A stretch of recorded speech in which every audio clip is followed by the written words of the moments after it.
I went to visit my son on his first day working at his father-in-law's company. I expected to find him at a desk. Instead, I found him in the executive lounge kneeling on the carpet, furiously polishing a leather shoe. The foot inside that shoe belonged to his wife's father, who had it pressed firmly down on my son's knee. I heard him laugh and tell a room full of executives that this idiot is only good for shining shoes. My son looked up, saw me standing behind the glass, and began to cry. I did not burst through the door. I walked outside, pulled out my phone, and made a single call. 10 days later, that arrogant man lost everything he had ever built. Before I continue this story, let me know where you are watching from in the comments below. Hit like and subscribe if you believe that a parent should never stand by while their child is destroyed. The morning started with a forgotten leather briefcase on my kitchen counter. Aaron had stopped by my house before dawn to borrow my jumper cables. His car, an old sedan he refused to trade in after his tech startup went under, had a dying battery. In his rush to get to his first day at Blackwell Logistics, he left the case behind. I knew how crucial this new job was to him. His wife Vanessa was pregnant. His savings were entirely depleted by legal fees from his company's collapse, and working for Gordon Blackwell was supposed to be his final lifeline. I grabbed the keys to my own car, a battered 10-year-old commuter vehicle that perfectly maintained my facade as a retired working-class accountant, and drove downtown. Blackwell Logistics occupied the top 3 floors of a towering glass building in the financial district. The lobby was a monument to Gordon's massive ego. It was paneled in imported dark marble and lined with abstract sculptures that cost more than most people earn in a decade. A massive oil portrait of Gordon hung behind the reception desk, looking down at everyone who entered. I approached the woman behind the polished stone counter. She barely looked up from her monitor. I told her I was Aaron's father, bringing him some important documents he forgot. She rolled her eyes, handed me a temporary visitor badge, and pointed toward the elevator bank. She mentioned that the junior hires were usually fetching coffee near the executive lounge on the 42nd floor. The elevator doors chimed open to a hallway lined with soundproof glass walls. I walked softly on the thick carpet, scanning the open workspaces for Aaron. I passed rows of empty cubicles before reaching the double mahogany doors of the executive lounge. The interior blinds were partially drawn, but a 2-inch gap in the center gave me a perfectly clear view of the room. 5 men in custom-tailored suits stood around a marble wet bar, holding crystal glasses of morning scotch. In the center of the room sat Gordon Blackwell. He was leaning back in an oversized leather wing chair, casually holding a lit cigar. And at his feet was my son. Aaron was on his knees. A wooden shoeshine kit was open on the floor beside him. Gordon had his right foot planted squarely on Aaron's kneecap, pinning my son in a position of absolute physical submission. Aaron was holding a rag, desperately buffing the dark leather of Gordon's Oxford shoe.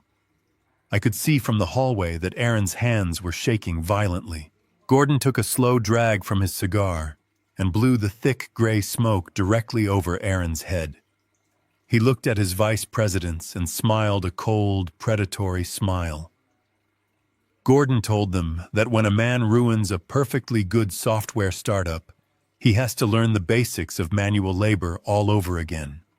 He loudly declared that his daughter married a complete failure, and since Aaron could not provide for her financially, he would provide cheap entertainment for the executive board.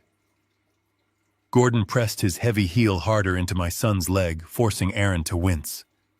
Gordon stated clearly that polishing shoes was the only actual value Aaron brought to the Blackwell family.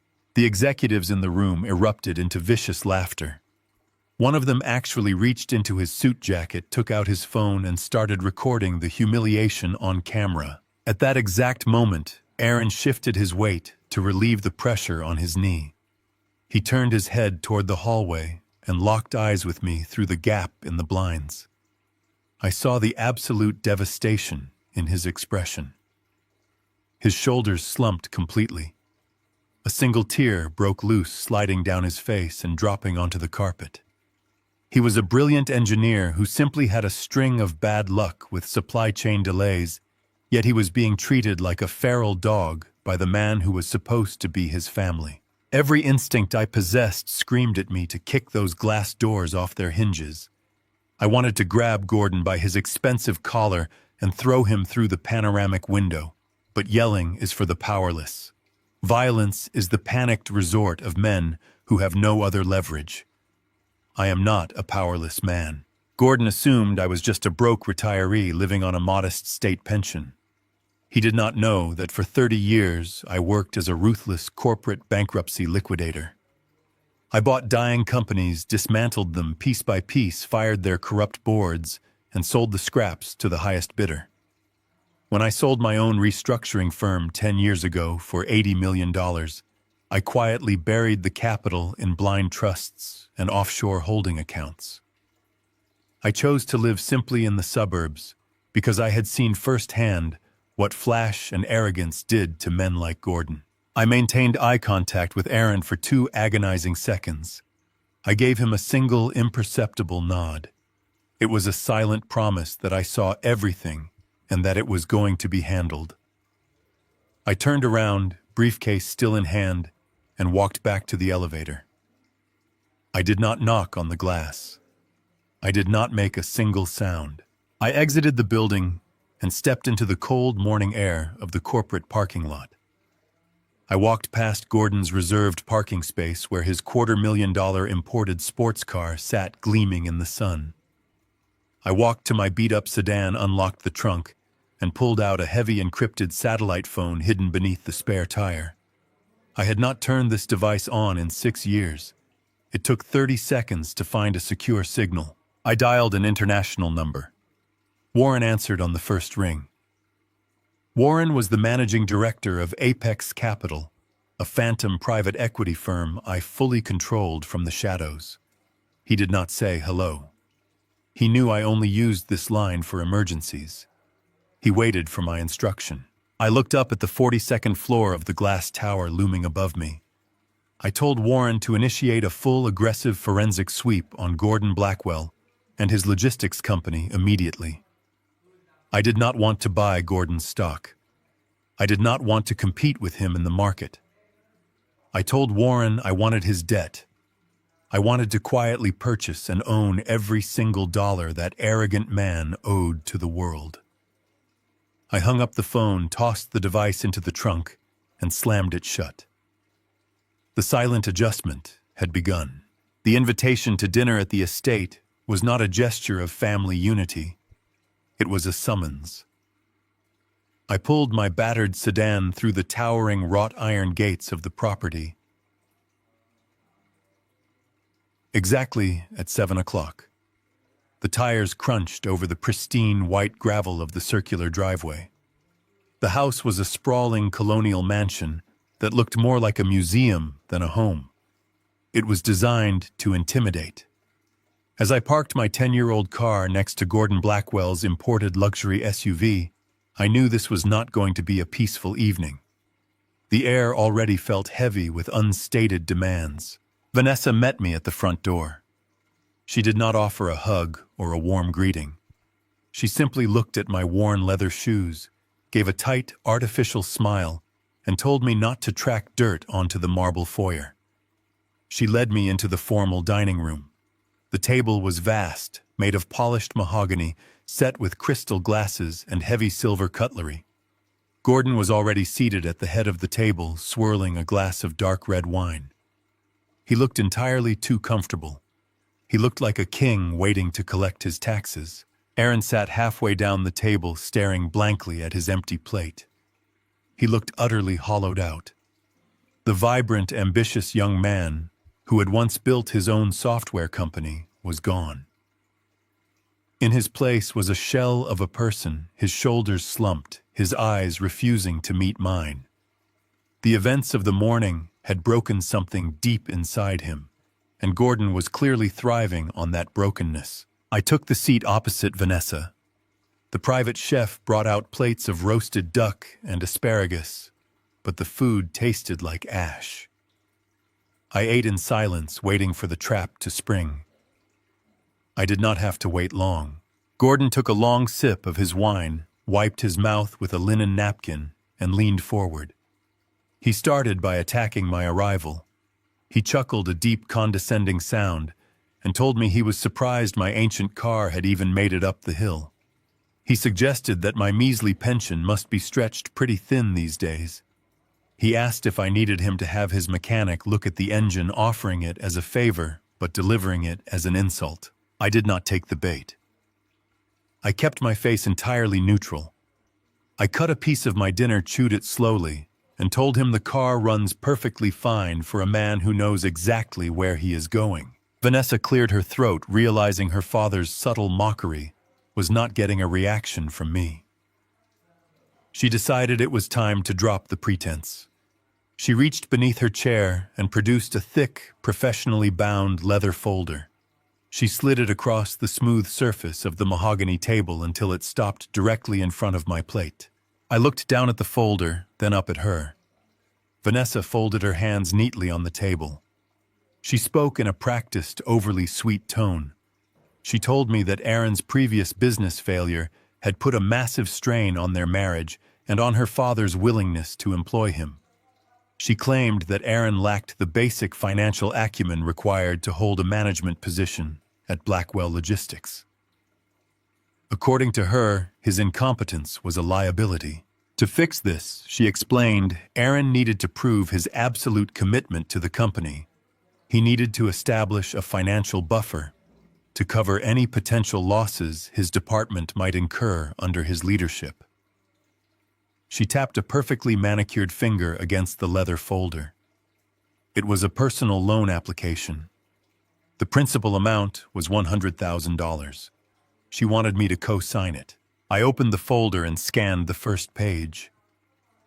It was a predatory lending contract with an atrocious interest rate structured so that the co-signer would immediately bear the full weight of the debt upon a single missed payment. They wanted to chain my supposed meager retirement savings to Aaron's employment. I closed the folder and pushed it back toward the center of the table. I looked directly into Vanessa's eyes. I said a single word. No. The temperature in this room dropped instantly. Gordon slammed his crystal wine glass down on the table so hard, the dark liquid splashed over the rim, staining the white linen tablecloth. His mask of wealthy sophistication evaporated, replaced by the raw, ugly face of a bully who had just been denied. He pointed a thick finger at my face. He abandoned all politeness and raised his voice, letting it echo off the high ceilings of the dining room. He reminded me that the deed to this magnificent estate was solely in his name.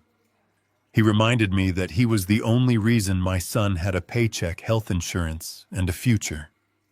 He leaned across the table, his face turning a dangerous shade of red.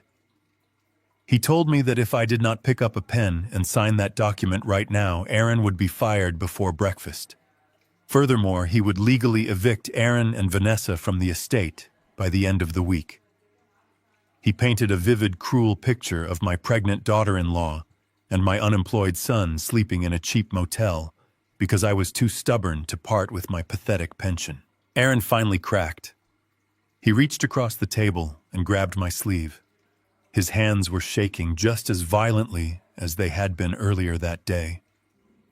He looked at me with panicked, desperate eyes. He begged me to do it. He whispered that he could not handle losing everything again. He promised he would work double shifts, that he would pay me back every single penny that he just needed to keep the peace so Vanessa would not leave him. He was completely trapped in their psychological cage. As Aaron pleaded with me, a rhythmic vibration pulsed against my chest. My encrypted phone was hidden in the inside pocket of my suit jacket. It was a specific vibration pattern. It was Warren. I gently removed Aaron's hand from my sleeve.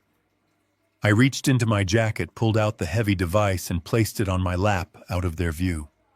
I pressed the screen alive and read the single secure text message from my proxy. The message was brief but it illuminated the entire room like a flash of lightning. Blackwell Logistics is severely over-leveraged. Their primary commercial loan of $45 million is up for renewal in exactly 8 days. I stared at the glowing green text in the dim light of the dining room. The pieces of the puzzle slammed together with perfect, brutal clarity. Gordon was not trying to teach Aaron a lesson about responsibility. Gordon was completely out of cash. His logistics empire was bleeding out, suffocated by toxic debt he could no longer hide. The bank was coming for him in 8 days. Gordon did not need Aaron to be a manager. He needed Aaron to be a financial sponge. He needed my clean credit and this $100,000 personal loan to create a tiny illusion of liquidity, or worse, to quietly funnel the cash into his own failing accounts before the ship sank. Aaron was not just an employee to them. He was a psychological hostage, a perfectly positioned scapegoat to absorb the impact of Gordon's impending bankruptcy. I slowly put the phone back into my pocket. I looked at Gordon. He was breathing heavily, waiting for my surrender, entirely confident in his absolute power over my family. He had no idea that he was sitting across from the man who now legally owned the very ground beneath his feet. I did not yell. I did not argue. I stood up from the table, smoothed the front of my jacket, and looked down at the 2 people who were trying to destroy my son. I told Gordon that the dinner was excellent, but I would not be signing anything. I turned my back to them and walked out the front door, leaving them to their panic, knowing their time was rapidly running out. The morning sun had barely cleared the city skyline when I parked my rusted sedan a few blocks away from First Continental Bank.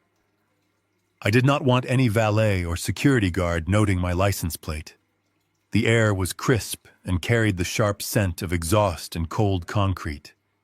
I walked the remaining distance and blended perfectly into the morning rush of anonymous commuters.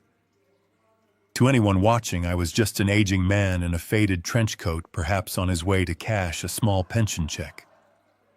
First Continental Bank loomed ahead as a massive fortress of limestone and dark glass that catered exclusively to the ultra-wealthy. I walked through the heavy revolving doors and bypassed the public teller lines entirely. I approached the private client desk.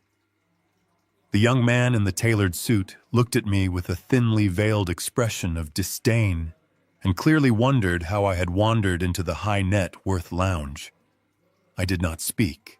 I simply handed him a solid black titanium card with no name and no logo. It only had a microchip and a sequence of 9 raised numbers. The young man swiped the card. The color instantly drained from his face. His posture snapped to attention, and his voice trembled slightly as he addressed me as Sir while offering me immediate access to the subterranean level. He escorted me to a private elevator hidden behind a wall of frosted glass. The doors closed and the elevator began a long descent deep beneath the city streets to leave the noise of the world far behind. The subterranean vault was a masterpiece of silent and climate-controlled security. The air down here was thick and smelled faintly of ozone and old wealth. A senior vault manager was already waiting with a master key after being alerted by my card scan. We walked down a long corridor lined with thousands of stainless steel doors. We stopped at a massive metal box near the very end. He turned his key and I turned mine. The manager discreetly stepped away to give me total privacy. I pulled the heavy metal drawer out and carried it to a private viewing room.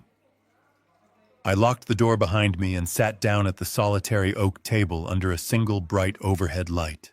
Gordon Blackwell honestly believed I was a retired mid-level accountant who had spent his entire life balancing trivial ledgers for mediocre companies. He looked at my cheap shoes and my 10-year-old car and saw a victim. He saw weakness. What Gordon did not know, and what I had spent decades carefully concealing, was the true nature of my career. For 30 years, I was a corporate bankruptcy liquidator. I was the invisible hand that arrived when massive corporations collapsed. I tore failing empires apart while firing corrupt executive boards and dissolving toxic assets to sell the bleeding remains to the highest bidder. I operated in the brutal and unforgiving shadows of high finance. I made my living by understanding the exact anatomy of greed and the precise moment when a powerful man loses control. 10 years ago, I sold my restructuring firm to a global syndicate for $80 million in pure cash. I did not buy mansions. I did not buy yachts. I buried every single cent in an untraceable labyrinth of blind trusts and offshore holding companies. I chose to live an invisible suburban life because I had seen what arrogant wealth did to men. It made them soft. It made them predictable. It made them exactly like Gordon. I opened the heavy metal box. Inside and resting on top of a stack of bearer bonds were 3 thick manila folders. These were the physical dossiers on the creditors of Blackwell Logistics. I had Warren compile them months ago when Aaron first took the job simply as a precaution. A father who spent his life hunting corporate predators learns to always keep a file on the men who employ his children. I opened the first folder and spread the documents across the table. The pages detailed a complex web of debt belonging to Gordon. He owed money to everyone. He had equipment leases and commercial real estate mortgages and massive supply chain vendors. But his fatal weakness was clearly outlined on page 42. It was a primary commercial loan for $45 million currently held by a massive investment bank in New York. This was the exact loan Warren had texted me about the night before. Gordon had used his entire company as collateral. The financial covenants attached to this loan were brutally strict.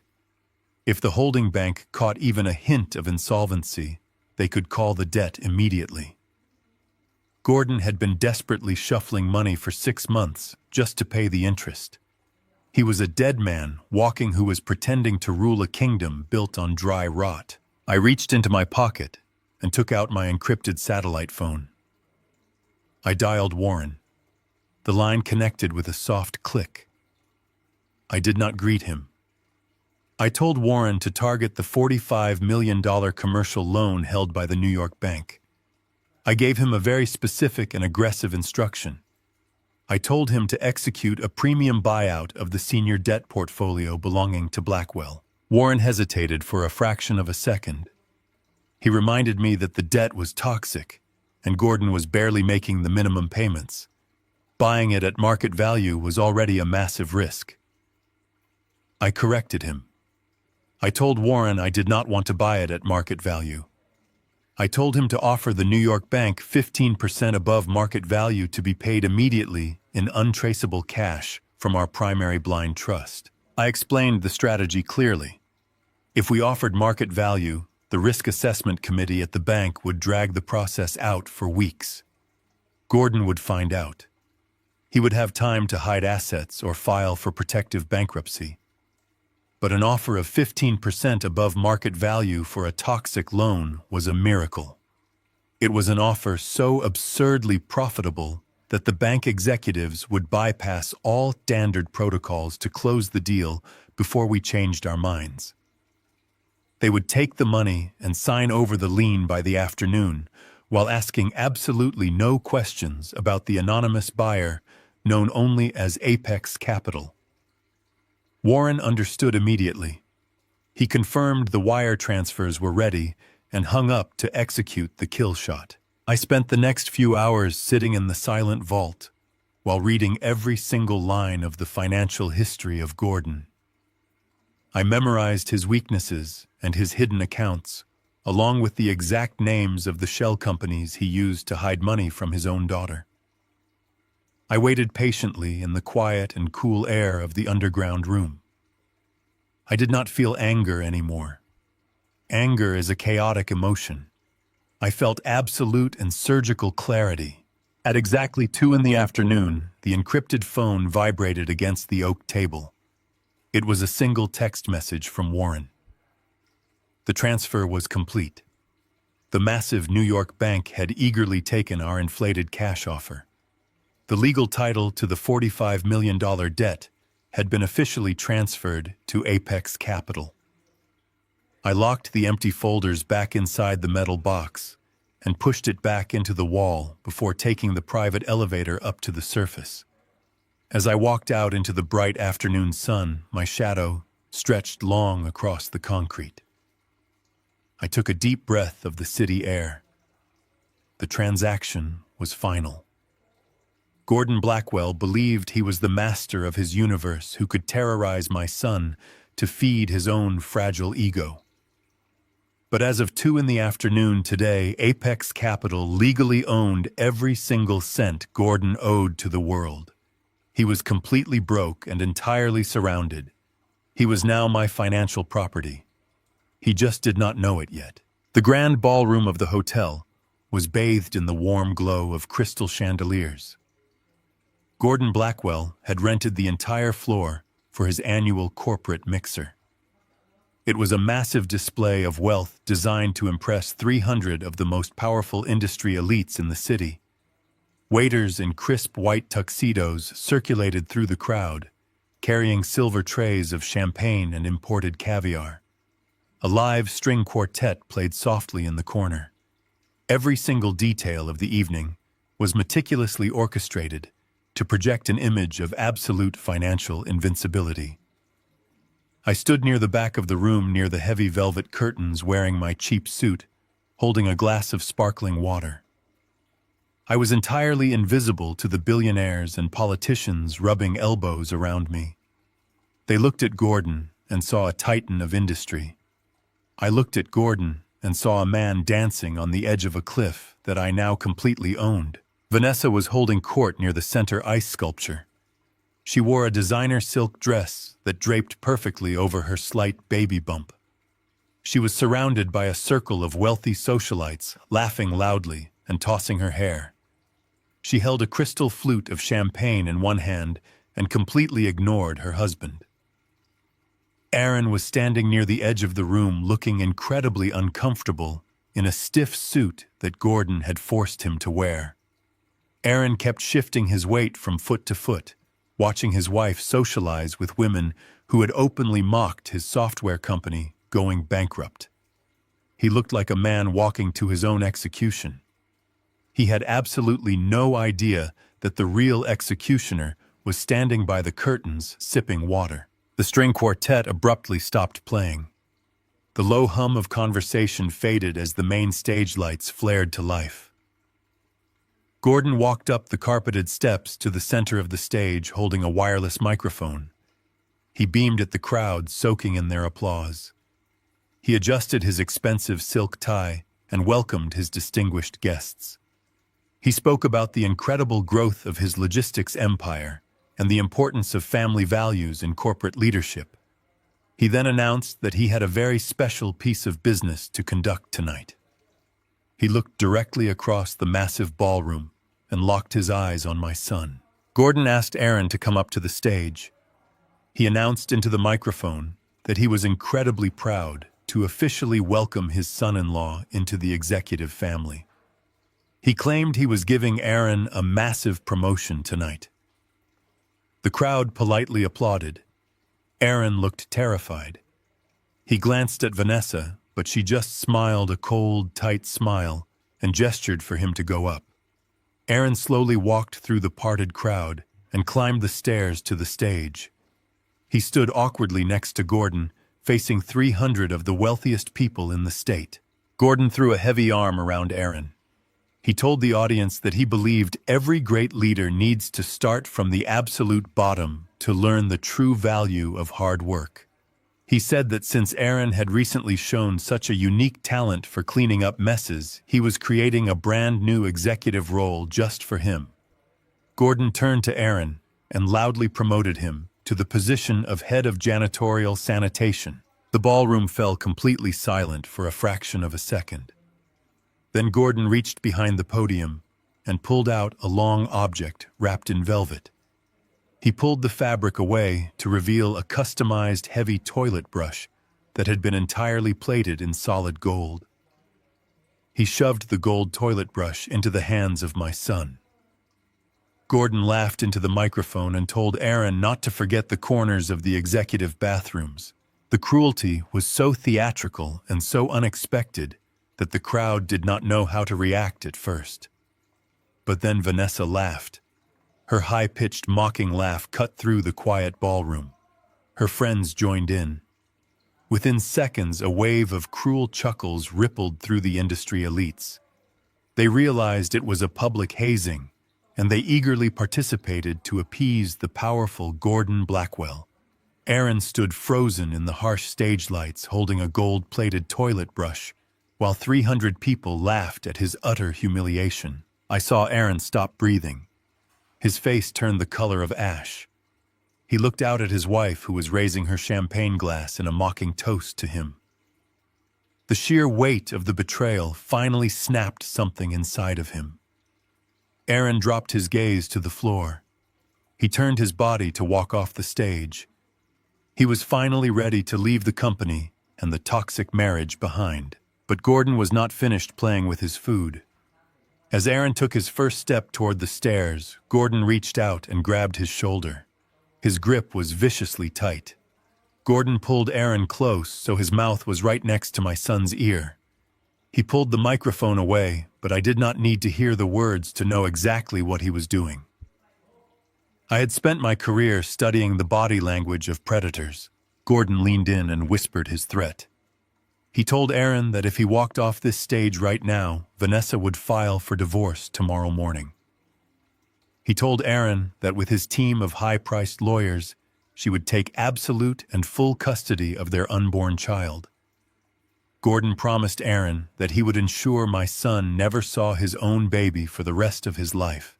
The threat hit Aaron like a physical blow to the chest. He completely froze. The instinct to flee was instantly crushed by the paralyzing terror of losing his child. Aaron stopped moving toward the stairs. He slowly turned back around to face the crowd. He stood exactly where Gordon wanted him to stand, perfectly trapped on the stage, clutching the golden brush, while the room continued to laugh. Gordon patted Aaron on the cheek, patronizingly, and resumed his speech into the microphone, acting like the benevolent patriarch. I had seen enough. I placed my glass of sparkling water on a passing waiter's silver tray. I turned around and pushed through the heavy velvet curtains, stepping out of the grand ballroom and into the quiet, carpeted hallway of the hotel. The muffled sound of the applause faded away behind the thick mahogany doors. I reached into the inner pocket of my suit jacket and pulled out the encrypted satellite phone. I did not need to type a message. I simply pressed the single speed dial button for Warren. He answered immediately. I kept my voice low and perfectly even. I told Warren it was time to pull the trigger. When we purchased Gordon Blackwell's $45 million commercial loan from the New York bank, we inherited the massive legal contract attached to it. That contract contained dozens of financial covenants. These are strict rules a borrower must follow to keep the loan in good standing. Gordon was heavily over-leveraged and hiding cash. One of the covenants clearly stated that the borrower must maintain a specific ratio of liquid cash on hand at all times to prove financial stability. Because Gordon had just spent a fortune renting out this hotel floor, buying imported caviar, and plating a toilet brush in solid gold, he had just dipped dangerously below that required liquidity threshold. It was a minor technicality that his previous bank would have ignored or sent a polite warning letter about. But Apex Capital does not send warning letters. I authorized Warren to officially declare a covenant violation. This legal maneuver gave us the immediate right to protect our investment by seizing control of the borrower's operational accounts until a full audit could be completed. I told Warren to contact the clearinghouses and the payroll banks. I instructed him to instantly freeze the operating capital of Blackwell Logistics. Warren confirmed the order and hung up. I stood alone in the quiet hallway, looking at my reflection in the polished brass of the elevator doors. The paperwork was already moving through the digital pipelines of the financial system. By the time Gordon finished his arrogant speech and stepped off that stage, his empire would be entirely paralyzed. He would not be able to write a check, move a dollar, or pay a single employee. The oxygen was officially cut off. Monday morning arrived with the false promise of a normal business week. Gordon Blackwell sat behind his massive mahogany desk on the 42nd floor. He felt entirely invincible. The corporate mixer over the weekend had been a massive triumph in his mind. He had publicly humiliated my son and asserted his absolute dominance over his family and his peers. To celebrate his perceived victory, he decided to finalize a purchase he had been negotiating for months. He opened his secure banking portal to wire a $2 million down payment for a custom private jet. It was the ultimate status symbol for a man who believed he owned the world. He typed in the routing numbers and confidently pressed the authorization key. He leaned back in his leather chair, waiting for the confirmation screen. Instead, the screen flashed a bright crimson error code. The wire was denied. Gordon frowned. He assumed it was a simple routing error. He typed the numbers again and pressed submit with a bit more force. The same crimson error code appeared. This time, the text below the code indicated that the account was restricted. Gordon picked up his desk phone to yell at his private banker, but before he could even dial the number, his office doors flew open. His chief financial officer rushed into the room. The man was sweating profusely and clutching a stack of printed financial statements. He did not bother to knock or ask for permission to speak. He stood in front of the massive desk and stammered that the company was entirely paralyzed. Gordon demanded to know why his personal wire transfer was blocked. The financial officer dropped the papers onto the desk. He explained that it was not just the personal accounts. Every single corporate operating account, the payroll funds, the vendor credit lines, and the international holding accounts were completely locked down. Gordon stared at him in disbelief. He asked who had the authority to freeze a $45 million logistics empire. The officer pointed a trembling finger at a notice from the clearinghouse. He stated that their primary commercial loan had been bought out on Friday afternoon by an anonymous private equity firm called Apex Capital. Apex Capital had immediately triggered a covenant violation over the weekend due to a lack of liquid cash. They had instituted a hard freeze on all assets pending an immediate and aggressive forensic audit. The blood drained completely from the face of Gordon Blackwell. The word audit was a death sentence. Gordon had spent the last 3 years systematically draining the company accounts to fund his lavish lifestyle and his offshore shelters. He had falsified revenue reports to keep the original holding bank happy. A standard annual review was easy to fool, but a hostile forensic audit from a predator firm like Apex Capital would tear through his fake ledgers in a matter of hours. They would find the missing millions. They would find the Cayman Island transfers. It would not just be bankruptcy. It would be a federal criminal indictment for wire fraud and gross embezzlement. Gordon felt the walls of his glass office closing in on him. He needed a way out. He needed a distraction. More importantly, he needed a fall guy, someone he could blame for the missing funds. His eyes darted around the room and settled on the golden toilet brush still sitting in the corner from the weekend mixer. A dark and desperate idea formed in his mind. Aaron was already broken. Aaron was entirely dependent on him. If Gordon could force my son to sign a legal confession, taking responsibility for a series of catastrophic financial misjudgments, he could throw Aaron to the auditors and buy himself enough time to flee the country. Gordon immediately opened a blank document on his computer. His fingers flew across the keyboard, as he drafted a comprehensive confession of severe financial mismanagement and corporate sabotage. He used complex legal jargon to outline a scenario where Aaron had allegedly used his former software company credentials to access and reroute Blackwell Logistics funds without authorization. It was a complete fabrication, but it was written on official company letterhead. Gordon printed the document. He picked up his phone and ordered his assistant to find Aaron and bring him to the executive suite immediately. 10 minutes later, Aaron walked into the office. He was wearing a drab gray uniform holding a bottle of glass cleaner. Gordon did not say a word at first. He waited until Aaron was fully inside the room. Then Gordon pressed a button under his desk.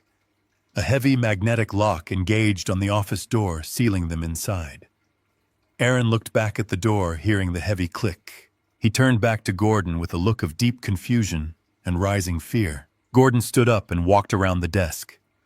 He did not yell. He used the exact same soft and venomous tone he had used on the stage at the hotel.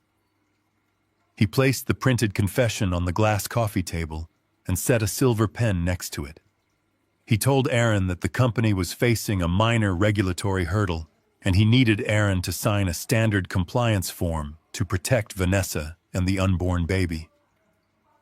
Aaron slowly stepped forward and looked down at the paper. He read the first few lines. He saw the words financial mismanagement and unauthorized wire transfers. Aaron backed away from the table, shaking his head. He told Gordon he would not sign a confession for something he did not do. Gordon dropped the friendly patriarch act entirely. He stepped closer to my son, crowding him against the glass wall. Gordon told him he no longer had a choice. He reminded Aaron that Vanessa had the divorce papers drawn up and ready to file.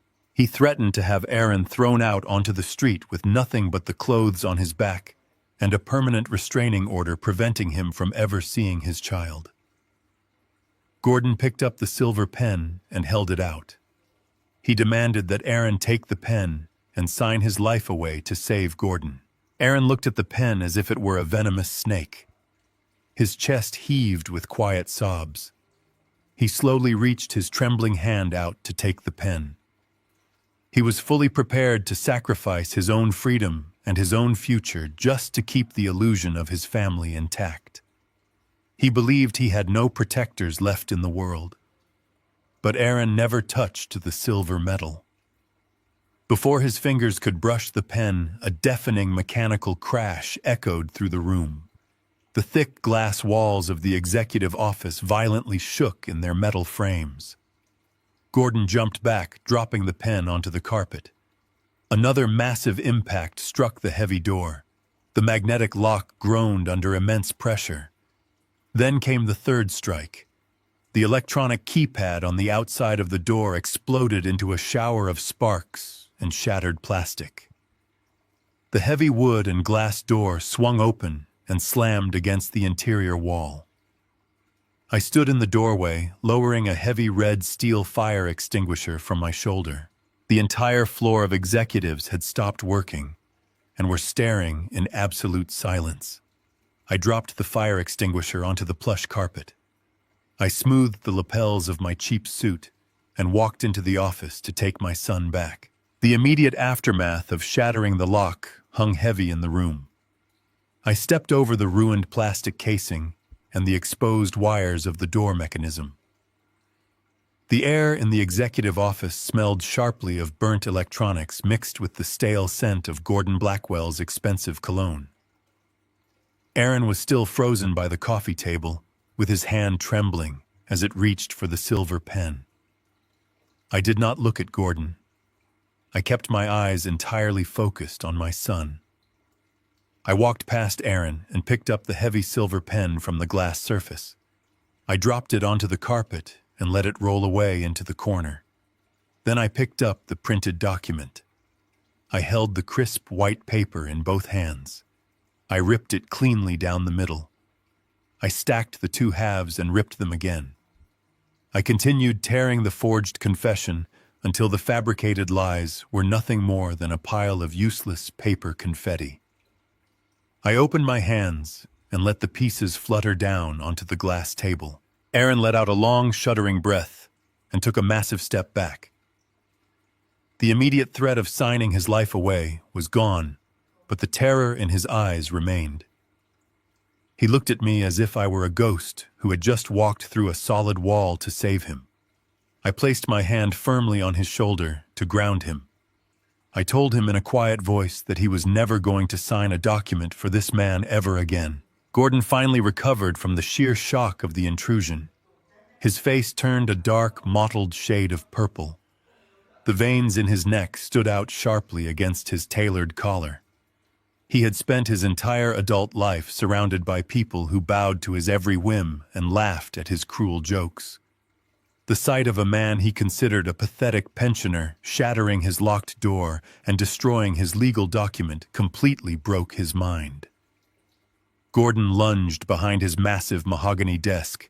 He slammed his fist down on a red emergency button hidden beneath the edge of the wood. A shrill, silent alarm triggered in the security command center 30 floors below us. Gordon leaned over the desk and pointed a shaking finger directly at my chest. He completely lost his polished corporate vocabulary. He screamed that I was a dead man. He screamed that I had just committed a major felony by breaking into his private suite. He promised that I would be handcuffed and dragged out of his building and thrown into a concrete cell for the rest of my miserable life. He looked at Aaron and yelled that this stunt had just sealed his fate and that Vanessa was already on her way to the courthouse to file the divorce papers.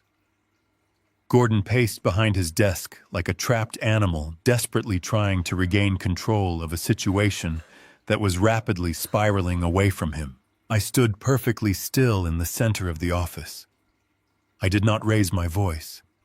I did not flinch at his threats. I simply watched him panic.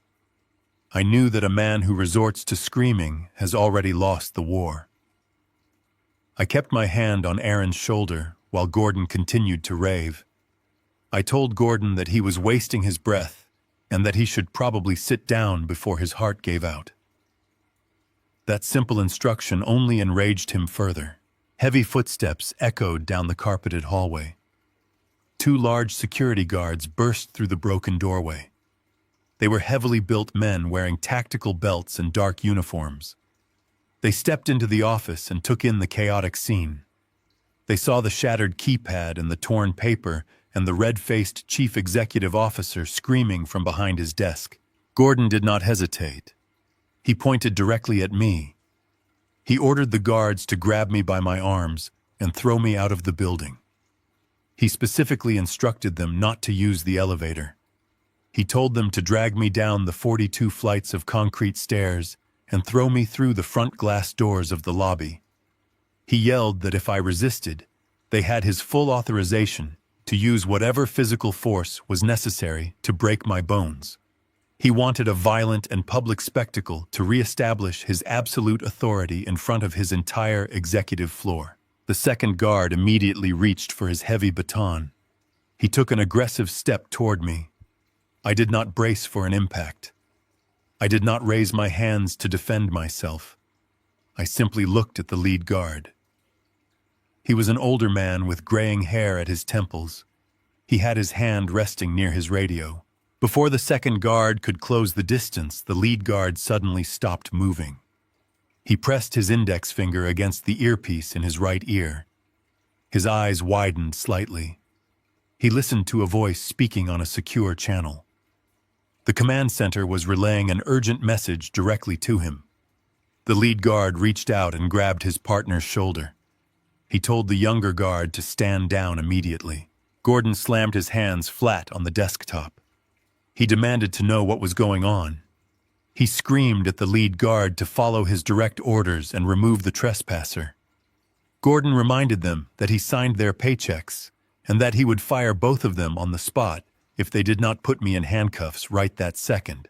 The lead guard slowly dropped his hand from his earpiece. He stood up straight and looked directly at Gordon. He did not look intimidated. He looked entirely detached. He informed Gordon that as of 20 minutes ago, Gordon Blackwell no longer signed anyone's paychecks. The guard explained that the third-party security firm contracted to protect this building had just been completely acquired by a private equity group. He stated the name Apex Capital clearly and calmly. Gordon physically recoiled when he heard the name. It was the exact same anonymous firm that had frozen all of his bank accounts and choked off his operating capital just a few hours prior. The lead guard continued his report in a flat, professional tone. He stated that the new ownership at Apex Capital had just issued a direct and irrevocable mandate to the entire security staff across the entire corporate campus. The mandate was very specific. The guard looked at a digital display on his wrist monitor to read the exact wording. He announced that a man named Douglas was to be granted unlimited, unescorted, and absolute access to every single floor office and vault within the Blackwell Logistics building. The mandate explicitly stated that any employee or executive who attempted to hinder or remove Douglas would face immediate termination and potential prosecution. The room went completely dead. The heavy silence was thicker than the cigar smoke from the weekend. The younger guard slowly took his hand off his baton and took 2 steps backward to stand near the wall. The lead guard crossed his arms and waited for further instructions, not from Gordon, but from me. Gordon slowly sank into his high-backed leather chair. His eyes darted from the torn confession on the glass table to the heavily armed guards who were now ignoring him, and finally to me. The sheer, terrifying reality of his situation crashed down on him. The anonymous predator firm that had seized his $45 million debt and paralyzed his life savings had just reached into the physical world to protect the very man Gordon had mocked at dinner. Gordon could not comprehend how a retired suburban accountant driving a rusted 10-year-old car was connected to a ruthless, multi-billion-dollar private equity group. He tried to speak, but his throat was completely dry. He realized that the perimeter of his fortress had not just been breached. His fortress had been bought, sold, and turned against him while he was busy picking out a private jet. I patted Aaron's shoulder one last time and told him to go gather his personal items from his desk. I told him he was done working in the sanitation department forever. Aaron nodded slowly and walked out of the office past the silent guards. I turned back to Gordon. He looked small and incredibly old sitting behind his massive desk. He was a prisoner in his own glass tower. I did not smile. I did not gloat. I simply told Gordon that he should probably check his email because things were about to get much worse. Then I turned around and walked out of the room, leaving him completely alone with his ruined empire. The doorbell rang just after noon. I stood up from my kitchen table and looked through the front window. A gleaming white luxury sport utility vehicle was parked on the street directly next to my rusted mailbox. It looked entirely out of place in my quiet working-class neighborhood. Vanessa stood on my small concrete porch. She was not wearing her designer silk dress or her expensive jewelry from the weekend mixer. She wore simple dark clothing and flat shoes. She had wiped away most of her makeup, and her hair was tied back in a plain knot. She was deliberately trying to look vulnerable and exhausted. I unlocked the heavy wooden door and opened it. She did not sneer at my worn-out welcome mat today. Instead, she let out a long, trembling sigh and asked if she could come inside. I stepped back and silently let her enter the house. I guided her to the small living room and offered her a seat on my faded fabric sofa. She sat on the very edge of the cushions and immediately buried her face in her hands. She began to cry. It was a highly practiced and theatrical performance. She sobbed quietly into her palms and told me that her family was being systematically destroyed. She claimed that a malicious and faceless private equity firm was aggressively attacking her father's logistics company out of nowhere. She painted Gordon as a noble victim of corporate sabotage who was just trying to protect his employees. Then she abruptly changed her focus and brought up my son. Vanessa looked up at me with tear-filled eyes and said that Aaron was in terrible legal danger. She lied with perfect fluency. She said Aaron had foolishly bound himself to several failing divisions of the company by signing documents he did not understand. She claimed that if the firm collapsed, his professional reputation would be permanently ruined and he would face massive civil lawsuits. She leaned forward and begged me to help them save my son.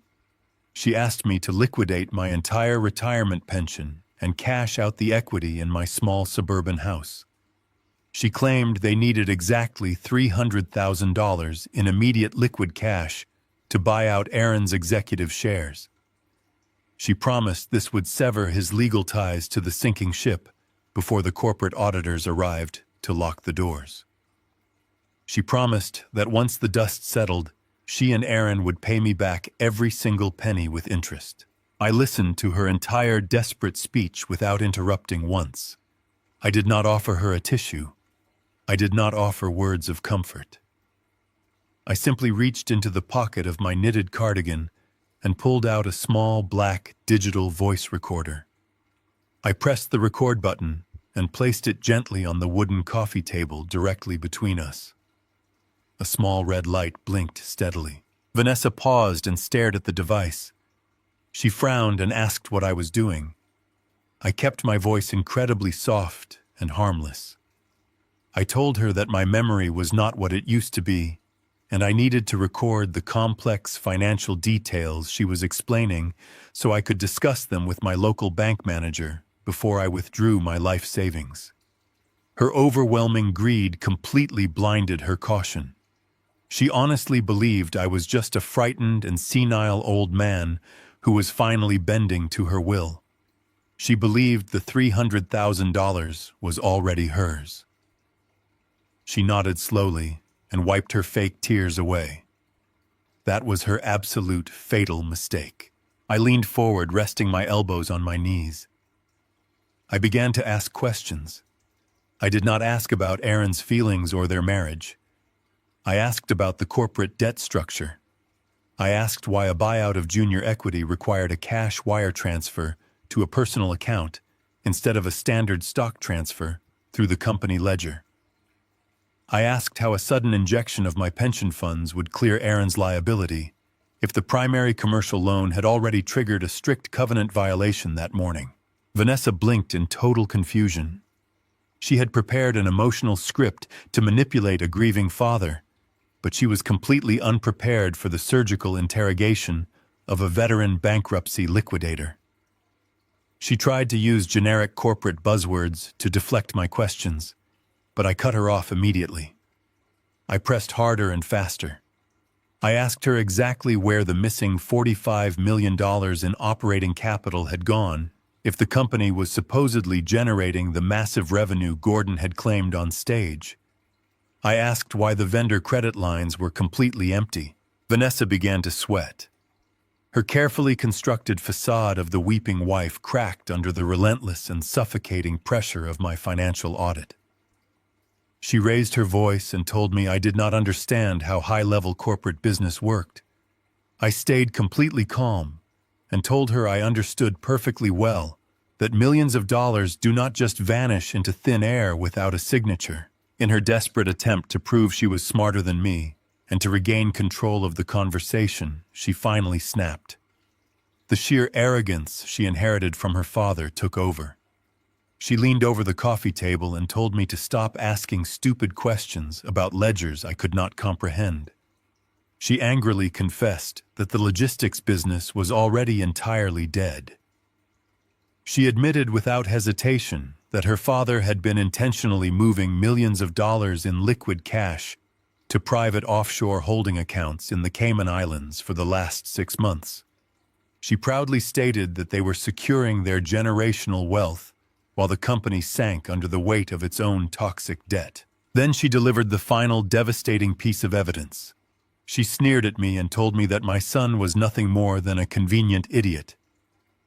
She admitted that Gordon had intentionally promoted Aaron and positioned him to take the entire legal blame for the missing funds when the federal investigators finally arrived. She said Aaron was the perfect human shield they were going to use to walk away rich and completely free. She laughed a bitter, cruel laugh and told me that if I did not give her my retirement money to fund her escape, Aaron would be the only one going to prison. The room fell completely silent after her confession. The only sound was the faint ticking of the wall clock and the steady blinking of the red light on the coffee table. Vanessa took a deep breath and seemed to realize she had said slightly too much, but she still believed she held all the power in the room. She stood up and smoothed her dark clothing. She looked down at me with absolute contempt. She demanded that I wire the money to her personal account by tomorrow morning, or she would make sure Aaron took the fall for every single stolen dollar. She turned around and walked out of my house, completely confident that she had terrified me into compliance. I listened to the heavy front door click shut. I listened to her luxury engine start and speed away down the quiet suburban street. I sat alone in my living room for a long moment, watching the dust motes dance in the afternoon sunlight. Then I reached forward and picked up the small black device from the coffee table. I pressed the stop button. I walked down the hallway into my locked study and sat down at my desk. I connected the digital recorder to my encrypted laptop. I did not edit a single second of the audio file. I wanted them to hear every drop of her arrogance. I opened a highly secure digital portal connected directly to the Federal Financial Crimes Enforcement Network. I filled out the anonymous whistleblower submission form.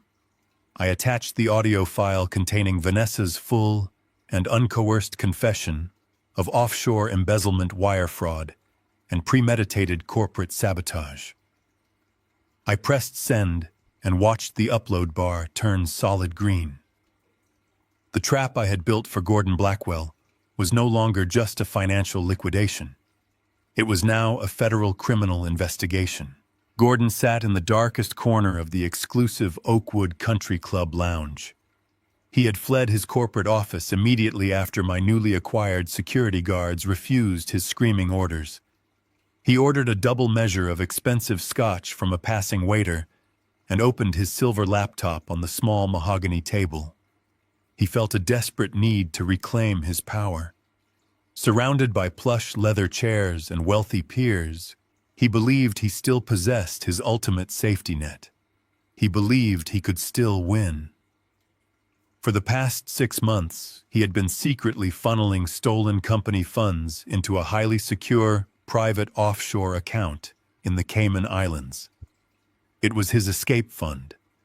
He typed in his complex alphanumeric passwords with sweating fingers. He planned to wire the remaining stolen millions to a completely untraceable numbered bank account in Switzerland. Once the transfer was complete, he intended to book a private charter flight out of the country before the relentless forensic auditors from Apex Capital finished tearing through his fake corporate ledgers. He pressed the final login key to access his wealth.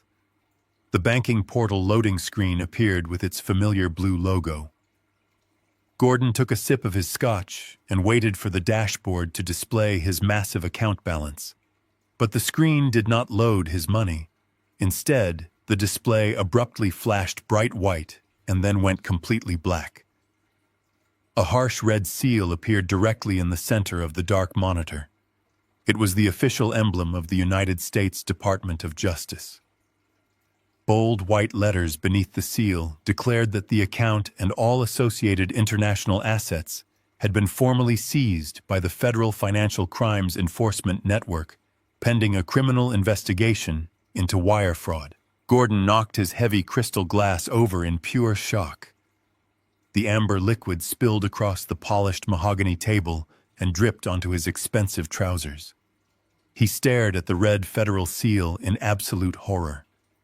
The audio file of his own daughter's arrogant confession, which I had uploaded just an hour ago, had done its job with terrifying speed. The federal authorities had moved faster than Gordon ever thought possible. The walls had completely closed in on him.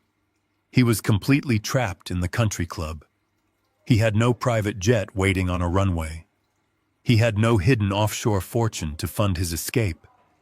Because I had frozen his domestic corporate accounts earlier that morning, he did not even have the liquid cash in his wallet to pay his current bar tab. Gordon pulled his cell phone from his pocket, with violently trembling hands. He dialed Vanessa's number. She answered immediately, expecting to hear that her father had secured their stolen money and arranged their flight. Instead, Gordon hissed into the phone that the federal government was already involved and the Cayman accounts were locked. He told her the logistics company was completely dead and they were entirely out of time. He said he needed liquid cash right this exact second to retain a high-powered criminal defense attorney before the federal marshals showed up at the club with an arrest warrant. He ordered his daughter to execute the final poison pill they had secretly built into her marriage. When Aaron married Vanessa, he had brought a modest but respectable personal savings account from his days working as a successful software engineer. Gordon had forced Aaron to sign an incredibly predatory prenuptial agreement before allowing the wedding to proceed. Buried deep in the dense legal text was a vicious trapdoor clause. It stated that the moment either party formally filed a petition for divorce, Aaron's entire personal savings would automatically and instantly transfer into a joint escrow account entirely controlled by Vanessa. The clause was allegedly designed to cover potential legal fees and spousal support, but in reality, it was a weapon designed to leave Aaron destitute. Gordon demanded that Vanessa file the divorce paperwork electronically right then and steal the last remaining dollars my son had to his name. Vanessa did not hesitate for a single second. Her loyalty was only ever dedicated to money and self-preservation. She hung up the phone and walked into her home office. She printed the formal divorce petition she had kept ready for months. Aaron was sitting quietly in the massive living room of the estate, staring blankly at the wall. He was still trying to process the absolute nightmare of the morning in the executive suite. Vanessa walked into the living room and threw the thick stack of legal papers directly onto his lap. She did not shed a single fake tear like she had done at my house. She dropped the loving wife facade completely. She looked down at Aaron with absolute disgust and told him their marriage was officially over.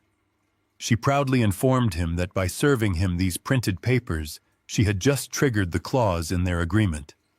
She pulled out her phone and showed him a notification confirming that his personal bank account had just been entirely drained into her private escrow fund.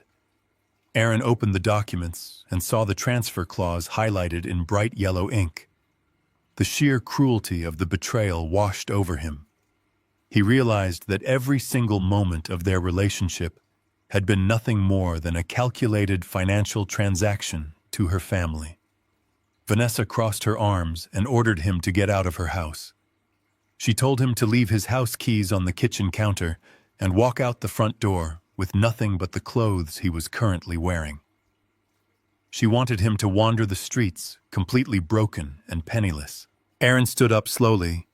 He left the keys on the marble counter just as she demanded. He walked out into the cold evening air. He stood alone in the massive circular driveway of the estate. The sun was setting behind the tall pine trees, casting long, dark shadows across the manicured lawn. He had no car because his vehicle was still parked at my house with a dead battery. He had no money to call a taxi because Vanessa had just legally stolen his life savings. He felt entirely abandoned by the world. He pulled out his cell phone and dialed my number. I was sitting at my small kitchen table drinking a cup of dark black coffee when the phone rang. I answered on the first ring, knowing exactly who it was. Aaron could barely speak. His voice was cracked and completely hollow. He told me that Vanessa had filed for divorce and taken his last dime. He told me she was forcing him to walk away from the estate empty-handed. He apologized for being such a failure and asked if I could drive over and pick him up at the front security gate. I took a slow sip of my coffee. I listened to the sound of my son's heartbreak, and I felt absolutely no pity for the predators who had caused it. I kept my voice perfectly steady and calmly authoritative. I told Aaron to stop apologizing immediately. I told him he was not a failure because he had simply been targeted by professional con artists who mistook his kindness for weakness. I instructed him not to walk down the long driveway.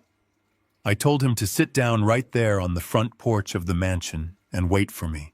Aaron sounded confused and terrified. He whispered into the phone that Gordon legally owned the estate, and Vanessa would definitely call the police for trespassing if he stayed on the property. I let out a soft and genuine laugh. I told my son that Gordon Blackwell was a terrible businessman who had been drowning in secret toxic debt long before I ever got involved. I explained that in his frantic panic to hide stolen cash in offshore accounts, Gordon had completely stopped paying the secondary mortgage on that massive colonial estate over 3 months ago. I told Aaron that Apex Capital had quietly purchased that defaulted mortgage note from the bank yesterday afternoon. The sprawling estate no longer belonged to Gordon or Vanessa. It legally belonged to me. I told Aaron to pack nothing but his dignity because the people who threw him away were about to discover they were standing in my house. The heavy diesel engines of 3 commercial moving trucks shattered the quiet evening air of the exclusive neighborhood. I drove my rusted sedan at the front of the convoy, leading the massive vehicles straight up the winding driveway of the estate. The trucks parked in a perfectly disciplined line across the pristine white gravel. The air brakes hissed loudly, echoing off the tall pine trees. I stepped out of my car and looked toward the sprawling colonial mansion. Aaron was still sitting exactly where I told him to wait, on the bottom step of the brick porch. He looked exhausted and entirely defeated. Standing at the top of the stairs were Gordon and Vanessa. They looked like royalty presiding over an execution. Gordon had a smug and deeply satisfied smirk on his face. Vanessa stood next to him with her arms crossed, looking down at her husband, like he was a piece of trash that had finally been taken to the curb. They honestly believed the moving trucks were a pathetic attempt by a poor father to help his ruined son pack up a few cardboard boxes.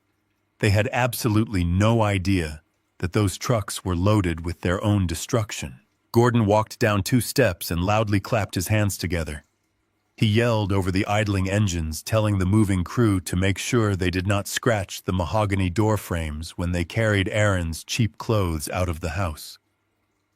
Vanessa laughed her high-pitched and cruel laugh. She told Aaron he better hurry up because she had a locksmith arriving in exactly 2 hours to change every single lock on the property. She wanted to make sure he understood how completely he had been erased from her life. Aaron kept his head down, staring at the gravel. He waited for me to hand him a box or tell him to go inside and start packing. I did not do either of those things. I signaled to the foreman of the moving crew to wait by the trucks. I walked slowly up the brick steps, completely ignoring Vanessa. I stopped on the step right below Gordon, so I was looking directly up into his arrogant eyes. I reached inside my jacket and pulled out a single thick sheet of legal paper. It had a heavy embossed seal at the bottom. I did not hand it to Aaron. I held it out and pressed it flat against Gordon's chest until he was forced to take it. Gordon looked down at the paper with a look of pure confusion. He asked me what kind of garbage I was handing him. I told him to read the bold print at the very top. He adjusted his posture and read the words aloud. It was a formal and irrevocable notice of foreclosure. The smirk vanished from his face instantly. He stammered that this was impossible. He yelled that he owned this estate free and clear and that no bank had the right to foreclose on his primary residence. I kept my voice perfectly calm and completely devoid of emotion. I told Gordon he was lying. I explained that I knew he took out a massive secondary mortgage on the property 2 years ago to cover his mounting corporate losses. I also knew that in his blind panic to wire stolen millions to his offshore accounts over the last 3 months, he had completely stopped paying the monthly premiums on that secondary loan. He had defaulted. Gordon began to breathe heavily. His eyes darted across the legal document, searching for a loophole that did not exist. I explained the reality of his situation with surgical precision. When a borrower defaults on a secondary mortgage, the holding bank has the right to sell that distressed debt to private buyers. The bank holding his note was incredibly eager to get rid of a toxic asset tied to a man under active federal investigation. I told Gordon that yesterday afternoon my proxy firm Apex Capital swooped in and bought that defaulted note for pennies on the dollar. Because the loan was severely delinquent and carried a strict acceleration clause, Apex Capital had the legal right to instantly execute a total foreclosure on the property. We did not need to go through months of court battles. The property title had automatically reverted to the debt holder. Vanessa leaned over her father's shoulder to look at the document. Her eyes went wide as the reality of the paperwork set in. She realized that her comfortable life was evaporating in front of her. In a desperate bid to maintain her power, she reached into her designer purse and pulled out her checkbook. She looked at me with pure venom and stated that she had plenty of liquid cash. She arrogantly offered to write a check right then and there to cover the missing mortgage payments, using the life savings she had just legally stolen from my son. She told me to take the money and get off her porch. I looked at her checkbook and shook my head. I explained to Vanessa that she did not understand how an acceleration clause works. I told her that the bank no longer wanted the missed monthly payments. The entire principal balance of the massive loan was now due in full immediately. The money she stole from Aaron was barely enough to cover the closing costs, let alone the millions owed on the estate. I told her that her stolen money was completely useless here. I told Vanessa she did not need to worry about the locksmith arriving in 2 hours. I told her the locks already belonged to me, and she no longer had the right to carry a key. Gordon crushed the foreclosure notice in his fist. His face turned a dangerous shade of red. He screamed that I could not do this to him.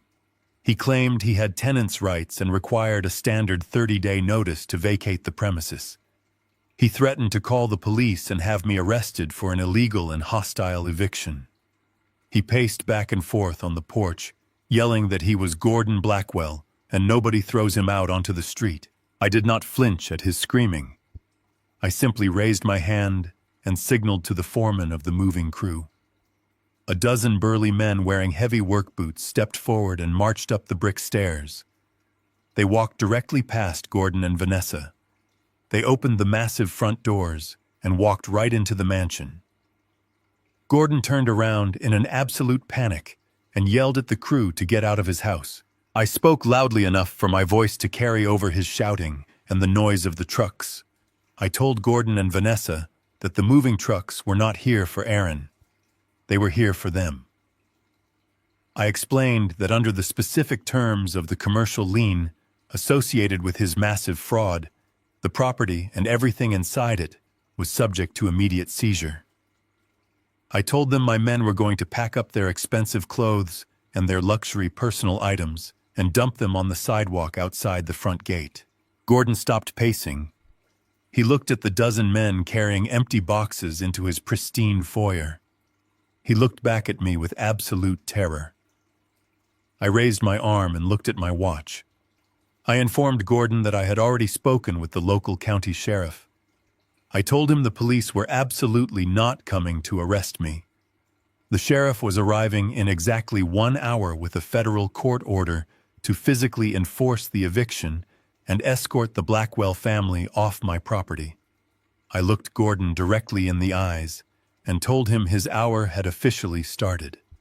Aaron stood up from the bottom step and walked over to stand beside me. He finally realized he was completely safe. We stood together on the porch and watched the people who tried to destroy him lose absolutely everything they had. The morning sun struggled to penetrate the heavy tinted glass of the executive boardroom on the 42nd floor. Gordon Blackwell stood at the head of the massive mahogany table looking like a shadow of his former self. Just 2 days ago, he had been a king holding court at his corporate mixer and forcing my son to kneel at his feet. Today he looked entirely broken. He had not slept. His expensive suit was deeply wrinkled and his silk tie hung loosely around his neck.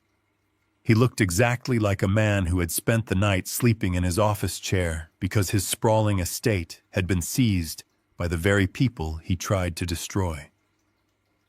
Around the table sat the 12 members of his board of directors. These were wealthy, powerful individuals who usually hung on his every word. This morning, however, they were looking at Gordon with deep suspicion and mounting anger. Rumors of frozen accounts and bounced vendor checks had already spread through the financial district like wildfire. Gordon leaned heavily on the polished wood of the table. He cleared his throat and tried to project his usual booming authority, but his voice cracked under the immense pressure. He looked at the 12 directors and begged them to approve an immediate and massive stock dilution. He explained that they needed to issue millions of new shares of company stock to the public market to raise emergency operating funds by the end of the day. He lied to them with complete desperation. He claimed the company was just experiencing a temporary cash flow issue caused by a sudden and unexpected shift in international shipping rates. He desperately tried to sell them a story of a minor hurdle that could be easily overcome with a quick injection of chatkion. He did not mention the federal investigation. He did not mention his seized offshore accounts in the Cayman Islands. He certainly did not mention that Apex Capital now owned his entire debt portfolio.